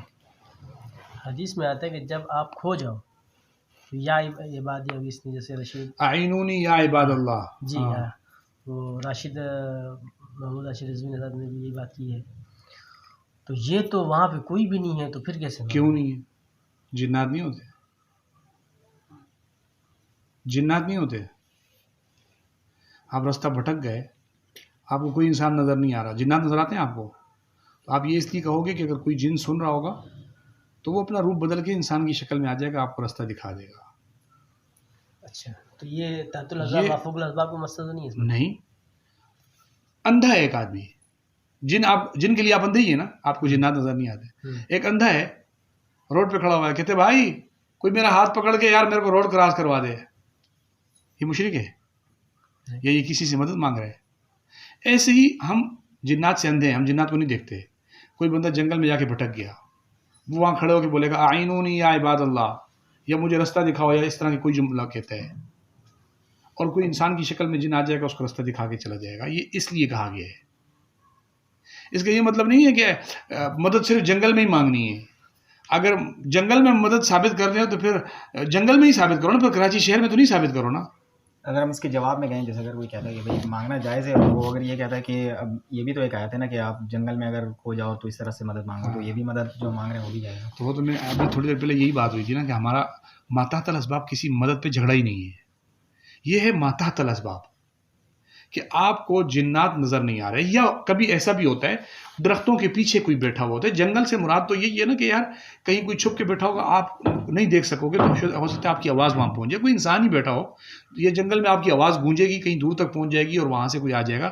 کھلی جگہ پہ آواز دور پہنچتی ہے, درختوں میں آواز دور تک چلی جاتی ہے. آپ نے آواز دی, کسی نے سن لیا, آ گیا. یہ الفاظ اس کے لیے, اس سے مدد کا کوئی تعلق نہیں ہے. دوسری بات کہ یہ قرآن بھی نہیں ہے, یہ حدیث بھی نہیں ہے. یہ بات نہ قرآن میں نہ حدیث میں. عقیدہ کہاں سے ثابت کرو گے آپ؟ تو رضوی صاحب تو کہہ رہے کہ حدیث ہے. وہ اس جگہ پر ہے کہ جب تم جنگل میں کھو جاؤ تو یہ جملہ جا کے بولو. اچھا, اس میں یہ کہاں ہے کہ آپ ان سے مافوق الاسباب مدد مانگو گے, یا اس میں کوئی ایسا معنی اور مفہوم کہاں ہے؟ پھر حدیث بھی اگر ہو تو حدیث کی بہت قسمیں ہیں. خبر واحد ہے, خبر متواتر ہے. عقیدے کے باب میں خبر واحد حدیث چلتی بھی نہیں ہے, اور یہ خبر واحد ہے, وہ عقیدے کے باب میں چلتی نہیں ہے, اس سے عقیدہ ثابت نہیں ہوتا. یہ عقیدہ ثابت کرنے کے لیے آپ کسی کی بھی بزرگ کی کتاب اٹھا لو, عقیدہ ثابت نہیں ہوتا اس سے. یہاں سے ایک بات اور بھی ثابت ہو رہا نا, جس بات کی آپ بات کر رہے ہیں کہ اس میں لفظ یا عبادی, اللہ کے بندے, مخصوص سب کو نہیں بلایا جا رہا ہے. کوئی بھی نہیں. کہ اسی لیے تو وہاں پہ ہم پھنس گئے. نہیں, دیکھو نا, یہی تو اسی بات کو سمجھو نا. مخصوص شخص, عبادی کا مطلب تو کہ ایک عام, یا شیخ عبد القادر جیلانی کا نہیں کہا گیا, یا فلاں بزرگ نہیں کہا گیا. اس کی وجہ یہی ہے نا کہ بندے سے مراد اگر وہ والے بزرگ ہوتے جو مرحومین ہیں تو پھر ان کا نام لے کر بولا جا رہا تھا. ہاں, تو بولنے کا مقصد بھائی پھنس جاؤ, تم نبی کو پکار لو, ان سے بڑا معبود کون ہے؟ نبی بول دو, پکار لو. آسان سی بات. بات ہی یہاں پہ یہ بات وہیں پہ رد ہو جاتی ہے. حضرت انہوں نے جو ایک بات کی ہے نا کہ ایک بندہ قبر صاحب قبر پہ جاتا ہے, کہتا ہے میرا یہ مسئلہ ہے, جس کا ابھی آپ کہتے ہیں خواب ہے, اور میرا یہ مسئلہ جو ہے نا حل کر رہے ہیں, جو بھی اس طرح کی بات ہے, اب کیا ہے کمپلیٹ مجھے پتہ نہیں ہے. تو وہ تو اس قبر سے مانگ رہے ہیں نا. دیکھو, میں نے ایک بات آپ کو بتائی تھی کہ یہ جو واقعہ انہوں نے بتایا نا, وہ تو خیر میں دیکھوں گا تو میں آپ کو بتاؤں گا کہ کس انداز میں.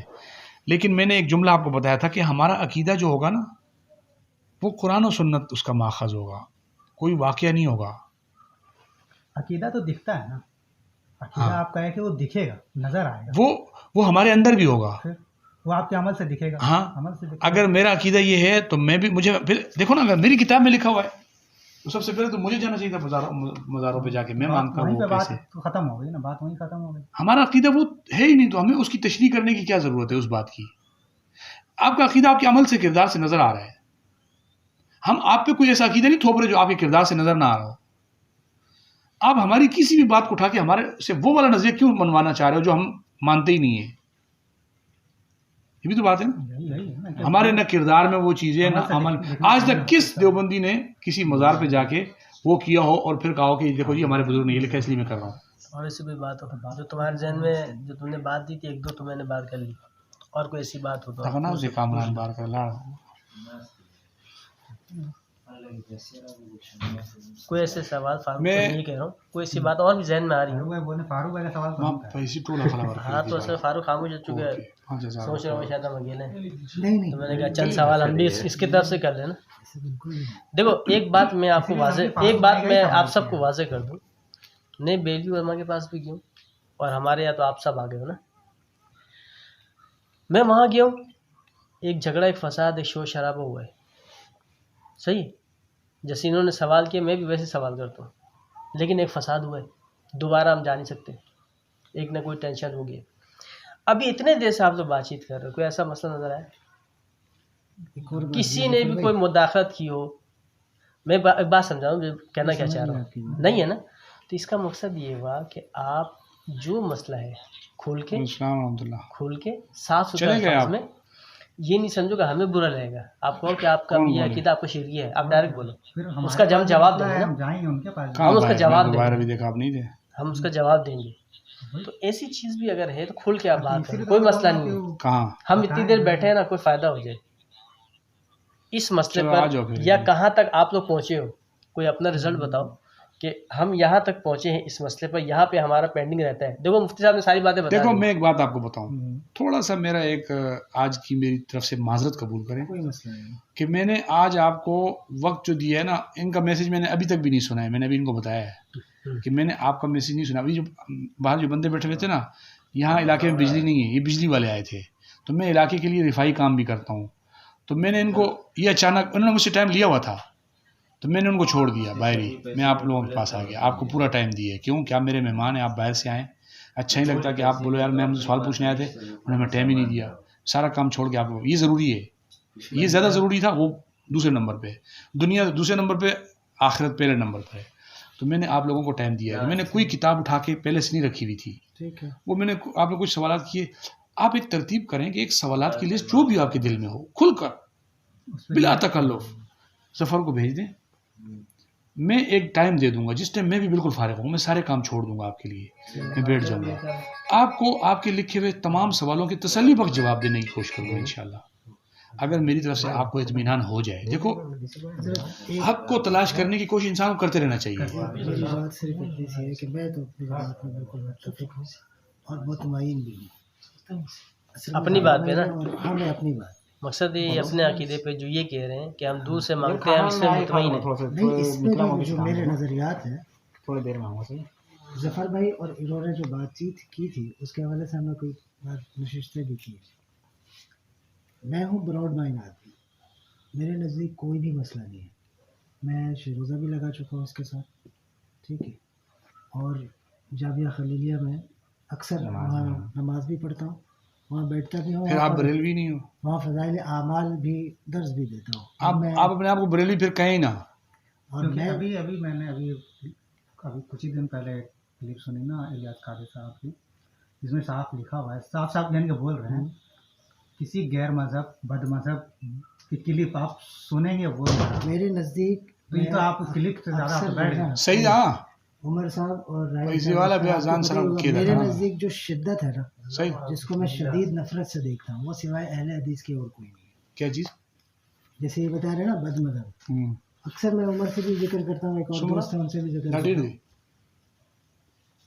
مجھے اپنے جتنی میری تعلیم میں جو پڑھتا لکھتا ہوں، جو دیکھتا ہوں، اس میں جو مجھے شدید نفرت ہے نا کسی، یعنی کہ ایک اپنی بات، ذاتی بات، تو مجھے صرف اہل حدیث سے چڑھے اپنی نالج کے حساب. وہ آپ کی بات بھی ٹھیک ہے، وہ ہم اس میں آپ کے ساتھ ہی ہیں، اور اس میں ہم دونوں برابر ہی ہیں. اس کی وجہ کیا ہے کہ ان میں بعض مسائل میں وہ اتنی شدت اختیار کر دیتے ہیں، بزرگوں کے مذاق اڑا دینا.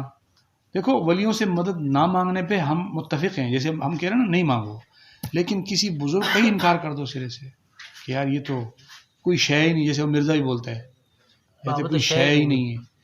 اس طرح بھی ہم بھی اس کے قائل نہیں ہیں. ہم میرے بھی جو نظریات ہے نا، غلام رسول سعیدی صاحب نے جو استعانت پر لکھا ہے، انہوں نے دو ٹوک بات کی ہے. انہوں نے کہا کہ اس کو ناجائز کہنے والے میرے نزدیک وہ بھی ٹھیک نہیں ہے، لیکن وہ یہ لکھتے ہیں کہ اولا یہ ہے کہ اللہ تعالیٰ سے ہی مدد مانگی جائے، لیکن استعانت کا مطلق انکار کرنا، وہ کہتے ہیں میرے نزدیک یہ ٹھیک ہے. یہ تو مفتی وہ صاحب تو نے میں نے بول آپ دیا کو، نا. آپ نے جب شروع میں مجھے لفظ مطلق بولا تو میں نے آپ کو کیا بولا؟ مطلق کی بات ہم بھی نہیں مانتے، ہم نہیں کہہ رہے کہ مطلق استعانت. انہوں نے جو غلام رسول سعیدی صاحب سے میری فیس ٹو فیس ملاقات ہے. لیکن آپ کو ایک مزے کی بات بتاؤں، غلام رسول سعیدی صاحب بریلوی مسلک کے وہ عالم تھے کہ جن پر اکثریت نے کفر کا فتویٰ لگایا ہوا تھا. انہوں نے تقریباً 123 ایسے معاملات ہیں جس میں اختلافی نوٹ لکھے، لیکن ان پر کفر کا فتویٰ تھا. نہیں وہ پھر بعد میں جو ہے نا اس میں معاملہ ہوا ہے، وہ بھی میں نے پڑھا ہے، کیا اور اس پر رجوع کیا جنہوں نے یہ معاملہ کنہوں لکھا. نے رجوع کیے؟ بہت سارے لوگوں نے. غلام رسول سعیدی صاحب نے جو مسئلہ ذنب لکھا ہے، اس پر کس عالم نے رجوع کیا ان پر فتوے سے؟ مسئلہ ذنب میں آپ بتائیں. یہ مسئلہ جب شاید میرے نظر سے گزرا نہیں ہے. بنیادی مسئلہ یہی تھا. لیغفر لک اللہ ما تقدم من ذنبک، قرآن کی آیت ہے تاکہ اللہ آپ کے اگلے پچھلے گناہ معاف کر دے. صحیح ہے. اس آیت ترجمے کو دیوبندیوں کو ترجمہ کہا جاتا ہے. احمد رضا کا ترجمہ یہ تھا تاکہ اللہ آپ کے اگلوں اور پچھلوں کے گناہ معاف کرے. اس ترجمے میں غلام رسول سعیدی کہاں تھے؟ کس کی طرف تھے؟ ہماری طرف. اس بنا پہ ان پر کفر کا حکم لگ چکا ہے اور اس پر کسی نے رجوع نہیں کیا. نہ غلام رسول سعیدی پیچھے ہٹے ہیں، بلکہ چونکہ ان کا فتویٰ لگانے کی وجہ یہ تھی کہ یہ اعلیٰ حضرت کا ترجمہ ہے، لہٰذا یہی صحیح ہے، آپ غلط ہو. اور زبیر کیا نام ہے؟ جب انہوں نے یہ کہا نا آگے سے کہ چونکہ اعلیٰ حضرت کا ترجمہ ہے لہٰذا بس وہی ٹھیک ہے، آپ غلط ہو، تو صاحبزادہ ابو الخیر محمد زبیر جو اس مسئلوں میں نظریاتی طور پہ غلام رسول سعیدی کے ساتھ تھے، غلام رسول سعیدی صاحب تو فوت ہو گئے ہیں، ہاں زبیر صاحب فوت ہیں، ابھی زندہ ہیں ابو الخیر زبیر صاحب. انہوں نے پوری کتاب لکھی مغفرت ازم، میرے پاس رکھی ہوئی ہے، چھپتی نہیں ہے اب. انہوں نے لکھا ہمارے بریلوی بعض ایسے بھی ہیں جو اعلیٰ حضرت کو نبیوں سے بڑھ کے سمجھتے ہیں. وہ کن کے بارے میں کہہ رہے تھے؟ کیوں؟ ایک طرف قرآن کی آیت ہے، اس پر نبی کی حدیث کی شرح ہے، اور بریلوی اس کے مقابلے میں کھڑے ہوئے ہیں. انہوں نے کہا کہ یہ اپنے آپ کو ان سے بڑھ کے سمجھتے ہیں. ساری کتابیں میرے پاس موجود ہیں، لیکن میں خلاصے کی بات یہ کر رہا تھا کہ غلام رسول سعیدی صاحب بریلویت میں، بلکہ میں غلام رسول سعیدی سے اوپر جاؤں نا تو ان کو سعیدی کیوں کہتے تھے پتہ ہے آپ کو؟ ان کے استاد کا نام تھا احمد سعید کاظمی، ان کی وجہ سے ان کو سعیدی کہا جاتا تھا. اور احمد سعید کاظمی صاحب پہ بھی یہی الزام تھا ضم کے مسئلے میں. ہاں اچھا، ان کا طبیان ہے، اس میں لکھا ہوا ہے تاکہ اللہ آپ کے وہ خلاف اولا کام معاف کر دے، بظاہر خلاف جو اولا. ان کے ہاں ضم کی نسبت نبی کی طرف کرنا گستاخی ہے. آپ کسی معنی میں بھی کر لو، خلاف اولا کرو، آپ گناہ نہیں کرو، جس معنی میں بھی نسبت نبی کی طرف کرو گے آپ کافر ہو، چاہے اپنا ہو چاہے کوئی بھی ہو. تو اس حکم سے اب اس میں صحیح کون ہے غلط کون ہے بات اس کی نہیں ہو رہی. بات یہ ہو رہی ہے کہ غلام رسول سعیدی صاحب کیا بچیں گے؟ ان کے استاد نہیں بچے اس فتوے سے. وہ کتابیں میرے پاس یہاں رکھی ہوئی ہیں، ہر کتاب رکھی ہوئی ہے. میں کوئی بات یہاں پر ایسی نہیں بولوں گا آپ کو جو میرے پاس کتاب نہیں ہوگی. ہاں اللہ یہ کہ کوئی ایک آدھ ایسا بھی ہوتا ہے انسان ظاہر دنیا میں ہر چیز بھی لے کے نہیں ہو سکتا، لیکن الحمدللہ ہم نے تقریباً جمع کی ہوئی ہے. احمد سعید کاظمی صاحب کا اس ترجمے میں موقف ہم سے تھوڑا سا الگ تھا، لیکن بریلویت کے ہاں کفر تھا. کتاب چھپی تھی احمد سعید کاظمی کی ساتیں میرے پر رکھی ہوئی ہے، اس میں ان کو کافر قرار دیا گیا ہے. یہی ترجمہ لے کر چلے. ان کی پوری سعیدی جتنے بھی ہیں جن کو سعیدی کہا جاتا ہے وہ احمد سعید کاظمی کی وجہ سے کہا جاتا ہے، ملتان سے پڑھے ہوئے ہیں. یہ جتنے بھی سعیدی ہیں سب کا اس ترجمے میں احمد سعید کاظمی والا نظریہ ہے، سب پر کفر کا ہوتا ہے. ایک بات تھوڑی کنفیوژن ہے، غالباً یہ بھی فاروق بھی میری بات کو سمجھ سکے کہ اب بریلوی کس کو کھڑا ہو کے مانے کہ میں اس کو مانوں گا. دیکھو میں اکثر یہ بات کہتا بھی ہوں، میں نے بریلویت کو الحمدللہ بہت پڑھا ہے، اتنا پڑھا ہے کہ میں سمجھتا ہوں اتنا بریلویوں نے بھی نہیں پڑھا ہے. تو اعلیٰ حضرت کا ایک وہ میں کوئی عبارت پڑھ رہا تھا آئی ہوئی تھی اس میں، تو اس میں لکھا ہوا تھا کہ کسی نے سوال کیا کہ عیسائی کے حوالے سے کہ اس کا جو ذبیحہ کیا ہم کھا سکتے ہیں؟ تو اعلیٰ حضرت کا اس میں جواب ہے کہ عیسائی ہو، یہودی ہو، اہل کتاب جو ہیں ان کا کھا سکتے ہیں، مگر یہ دیوبندی ہو، وہابی ہو، قادیانی کا یہ اعلیٰ حضرت کا ہے. ہاں ہے، بس یہ فتویٰ ہے. اچھا اس وقت بریلویت میں آپ کوئی ایک شخصیت کا نام نہیں بتا سکتے جو اپنے بریلوی علماء کی فتوی تکفیر سے محفوظ ہو. چلو مثال تو اپنے دماغ میں کوئی ایک نام آپ نہیں بتا سکتے بڑوں میں سے جو اپنے بریلوی علماء کی فتوی تکفیر سے محفوظ ہو. سب کی ہو چکی ہے، اور اتنوں نے کیے، ایک نے نہیں کی ہوئی کہ مطلب ایک نے اس کی کی، مکمل ایک کے خلاف پوری ایک ٹیم ہے، ادھر سے اس کے خلاف پوری ایک ٹیم ہے. جو جس کے ساتھ کھڑا ہوگا کہیں نہ کہیں کفر میں کھڑا ہوگا، کہیں نہ کہیں ضرور ہوتا ہے. سمجھ رہے جہاں کھڑا ہوگا. وہ جب آپ نام لیں گے نا تو میں بتاؤں گا کہ اس پر کس بنا پہ فتویٰ ہے، وہ میں نام لے کے بتاؤں گا، وہ میں بتاؤں. اچھا غلام رسول سعیدی اس مسئلے میں بریلوی جواب نہیں دے سکتے تھے ان کو، کیوں؟ انہوں نے اٹھا کے دکھا دیا کہ اعلیٰ حضرت کا بھی یہی ترجمہ ہے، ضم کی نسبت نبی کی طرف کی ہوئی ہے. اب جن بریلوی علماء نے غلام رسول سعیدی پہ کفر کا فتویٰ لگایا تھا، یہ کفر کا فتویٰ آٹومیٹک کہاں چلا جاتا ہے؟ اور احمد رضا خان صاحب کی فضائل دعا میرے پاس کتاب رکھی ہوئی ہے ان کے والد کی. انہوں نے وستغفر لذنبک میں ضم کی نسبت نبی کی طرف کی ہے اور اعلیٰ حضرت نے نیچے ترجمے میں بھی نسبت کی ہے. تو باپ بیٹا دونوں اس بریلوی علماء کے ان طبقے کی روح سے کافر قرار پاتے ہیں. تو غلام رسول سعیدی صاحب اپنی زندگی میں کہتے تھے کہ مجھ پہ فتویٰ لگاتے ہو تو اعلیٰ حضرت کا کیا بنے گا. لیکن یہ کفر کے فتوے لگانے والے بہت ہیں. سعیدی صاحب اکیلے تھے, یعنی چند لوگ تھے یہ. اسی طرح آپ کسی مسئلے پہ اٹھا لو. نہیں حضرت ایک بات ہے, اگر چیز زیادہ فتویٰ کسی پر لگ جاتا ہے تو پھر بچا کہا, کافر تو ہو گیا نا پکا. اچھا پھر دیکھو نا, ہمیں کہا جا رہا ہوتا ہے آپ پہ فتویٰ ہے, میں کہہ رہا ہوں آپ فتوے گنتی کر لو, جس پہ زیادہ ہوا ہے وہ کافر ہے. ہم پہ اگر زیادہ ہیں تمہاری طرف سے, یعنی آپ لوگ جن لوگوں سے ہمارے خلاف فتوے لے کر آئے, وہ ان کے نام گنتی کر کے مجھے دے دو, میں آپ کو اس سے 10 ضرب کر کے دے دوں گا کہ آپ پر آپ کے اپنے لوگوں کے اتنے فتوے ہیں. اور کسی بھی معنی میں آپ مجھے کسی ایک بریلوی کا کسی ایک مسئلے میں نقطہ نظر اپنا کے دکھاؤ, آپ پر کفر کا حکم ضرور لگے گا. ہمت ہے تو آپ اس پر تھوڑا سا تحقیق کر لیں, میں آپ کو ایک ایک میں بتا دوں گا, کیونکہ تفصیل تو بہت لمبی ہوتی ہے نا, میں تفصیل پہ تو جائیں گے, میں تو ایک اشارہ دے رہا ہوں.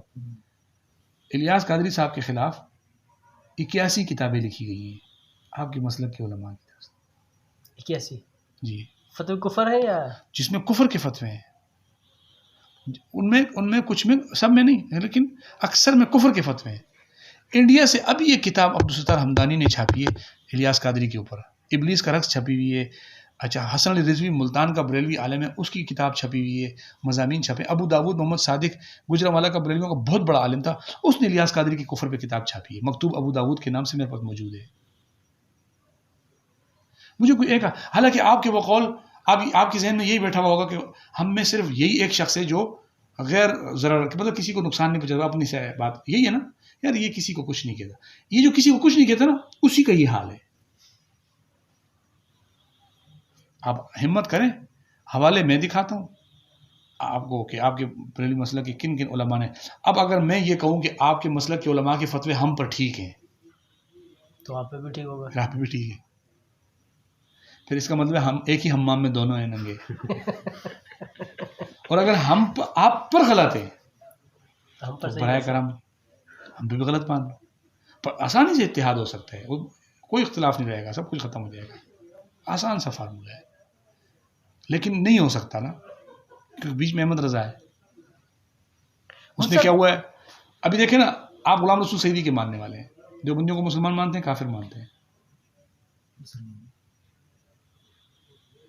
یقین ہے نا آپ کو, احمد رضا کا عقیدہ یہ تھا کہ جو دیوبندیوں کو کافر کہنے میں بھی شک کرے گا نا, مسلمان ماننا تو بہت بڑی بات, کافر کہنے میں بھی شک کرے وہ بھی کافر ہے. یہ حسام الحرمین کا عبارت کے حوالے سے نہ کس عبارت, آپ عبارت کے حوالے سے مجھے کہہ رہے ہیں, آپ کس بنا پہ مجھے مسلمان مان رہے ہیں؟ وہی بات یہ مانتے ہیں. آپ مجھے کس بنا پہ مسلمان مان رہے ہیں؟ میں مولانا قاسم نوتی کو مسلمان مانتا ہوں, میں مولانا اشرف تھانوی کو, آپ نے بھی رحمۃ اللہ علیہ کہا, میں بھی کہتا ہوں. ہاں میں صحیح سمجھتا ہوں, میں ان کو 100% صحیح. اس کا کہنے کا مطلب ان عبارتوں پہ کتابوں میں کفر ہے, مثال ہے کہہ رہا ہم اس وجہ سے دیوبندیوں کو کافر کہتے ہیں, وہ عبارت تو وہ عبارت یہ بھی مان رہا ہے نا. بھائی ہر بندہ مانتا ہے نا. مجھ پر آپ کا کیا حکم ہوگا, مجھے آپ کہیں گے آپ کافر ہو, تو احمد رضا خان کہتا ہے حسام الحرمین میں, یعنی جو کتاب ہمارے خلاف پیش کی جاتی ہے کہ حرمین کے علماء نے اس سے آپ کو کافر قرار دیا ہوا ہے, اسی حسام الحرمین میں لکھا ہوا ہے جو شک کرے وہ بھی کافر ہے. یعنی اس کا مطلب ہے کہ جتنی وہ کتاب میرے خلاف ہے اتنی. یعنی مفتی صاحب, اگر میں امام احمد رضا خان ماننے والا ہوں تو اس کا مطلب اگر میں کسی دیوبندی کو کافر نہیں سمجھ رہا ہوں تو میں ان کے خلاف جا رہا ہوں, اس کا مطلب بالکل خلاف, بلکہ خلاف کیا جا رہا ہو آپ, اگر شک کر رہے ہو نا, شک تو دماغ میں ہی ہوتا ہے نا, باہر تو نہیں ہوتا, پتہ نہیں ہے نہیں ہے, آپ کہہ رہے پتہ نہیں ہے یا نہیں ہے, آپ بھی کافر ہو. اگر سوچ رہے ہو مطلب اگر سوچ وہی ہے نا, آپ شک میں پڑ گئے یار کیا کروں, ہے یا نہیں, کیا بس آپ کافر ہیں. ان کے نزدیک یہ نہیں ہے کہ وہ شک کس بنا پر ہے, کیوں نہیں, بس من اچھا اگلا من توقف, آپ رک گئے, کہوں یا نہیں کہوں, من توقف. اچھا اس وقت بھی کافر. بھائی ایک کتاب میں یہاں تک لکھا ہوا ہے غالباً احکام شریف عرفان شریف میں کہ آپ اگر یہ بولو نا میں اس جھگڑے میں نہیں پڑتا تو بھی کافر ہو. میں دکھاؤں گا کفر, یعنی بچ نہیں رہے, اس سے مسلمان نہیں ہو پا رہے. تو مجھے ایک بات بتاؤ, یہ کون سا حسام الحرمین کا ایسا ایٹم بم ہے کہ جس سے ہماری دنیا تو برباد ہو جائے, آپ پہ گرے تو آپ کے مزے, آپ کو کچھ بھی نہیں ہوتا. یہ آپ کو سوچنا چاہیے. اچھا کسی دیوبندی عالم نے نہیں لکھا ایسا کہ بریلوی کچھ بھی نہیں. میں چیلنج سے کہہ رہا ہوں کہ ہم یہ ہمارے کسی دیوبندی عالم سے دکھا دو جس نے کہا کہ بریلوی کافر ہیں اور جو ان کو کافر نہ کہے وہ بھی کافر ہیں. مطلب پوری جماعت کبھی ہم نے پوری جماعت کو ہم نے کبھی نہیں کہا. عقائد پہ تو فتویٰ عقائد پہ لگاتے ہیں جہاں شرک آتا ہے وہاں تو یہ خود بھی کہہ رہے تھے ابھی کہ جو شرک کرے گا وہ بریلوی ہو یا دیوبندی ہو عقیدہ وہ تو سب پہ ہی لاگو سب پہ لاگو ہوگا. جس کا وہ تو ہماری کتابوں میں لکھا ہوتا ہے کہ اگر کسی نے یہ کر دیا تو کافر ہو جائے گا. تو وہ کیا یہ کر دیا ہم کریں گے تو نہیں ہوگا. وہاں یہ نہیں لکھا کسی بریلوی نے کیا تو اچھا کسی نے تو سب آ گئے جو کرے گا سب آ گئے. بات یہ ہے کہ احمد رضا خان کے میں کہتا ہوں دیکھو بریلویوں کو سب سے زیادہ اس بات پر ضد ہوتی ہے. الیاس قادری صاحب بھی بیان میں کہتے ہیں کہ جب احمد رضا کے خلاف کوئی کچھ بولے تو آپ کانوں میں انگلیاں ڈال دو, نہیں سنو, اس کے خلاف سنو ہی نہ. کیوں؟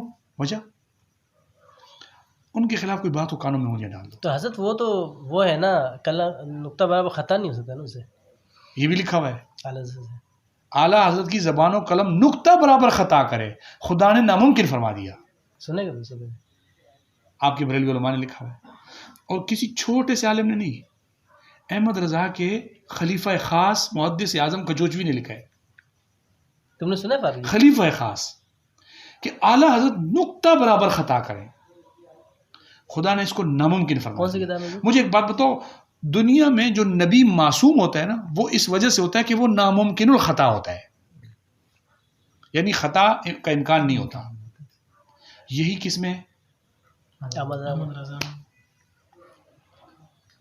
اور جو ناممکن الخطا ہے, خطا ممکن ہی نہیں ہے, وہ لکھ رہا ہے کہ جو شک کرے وہ بھی کافر ہے.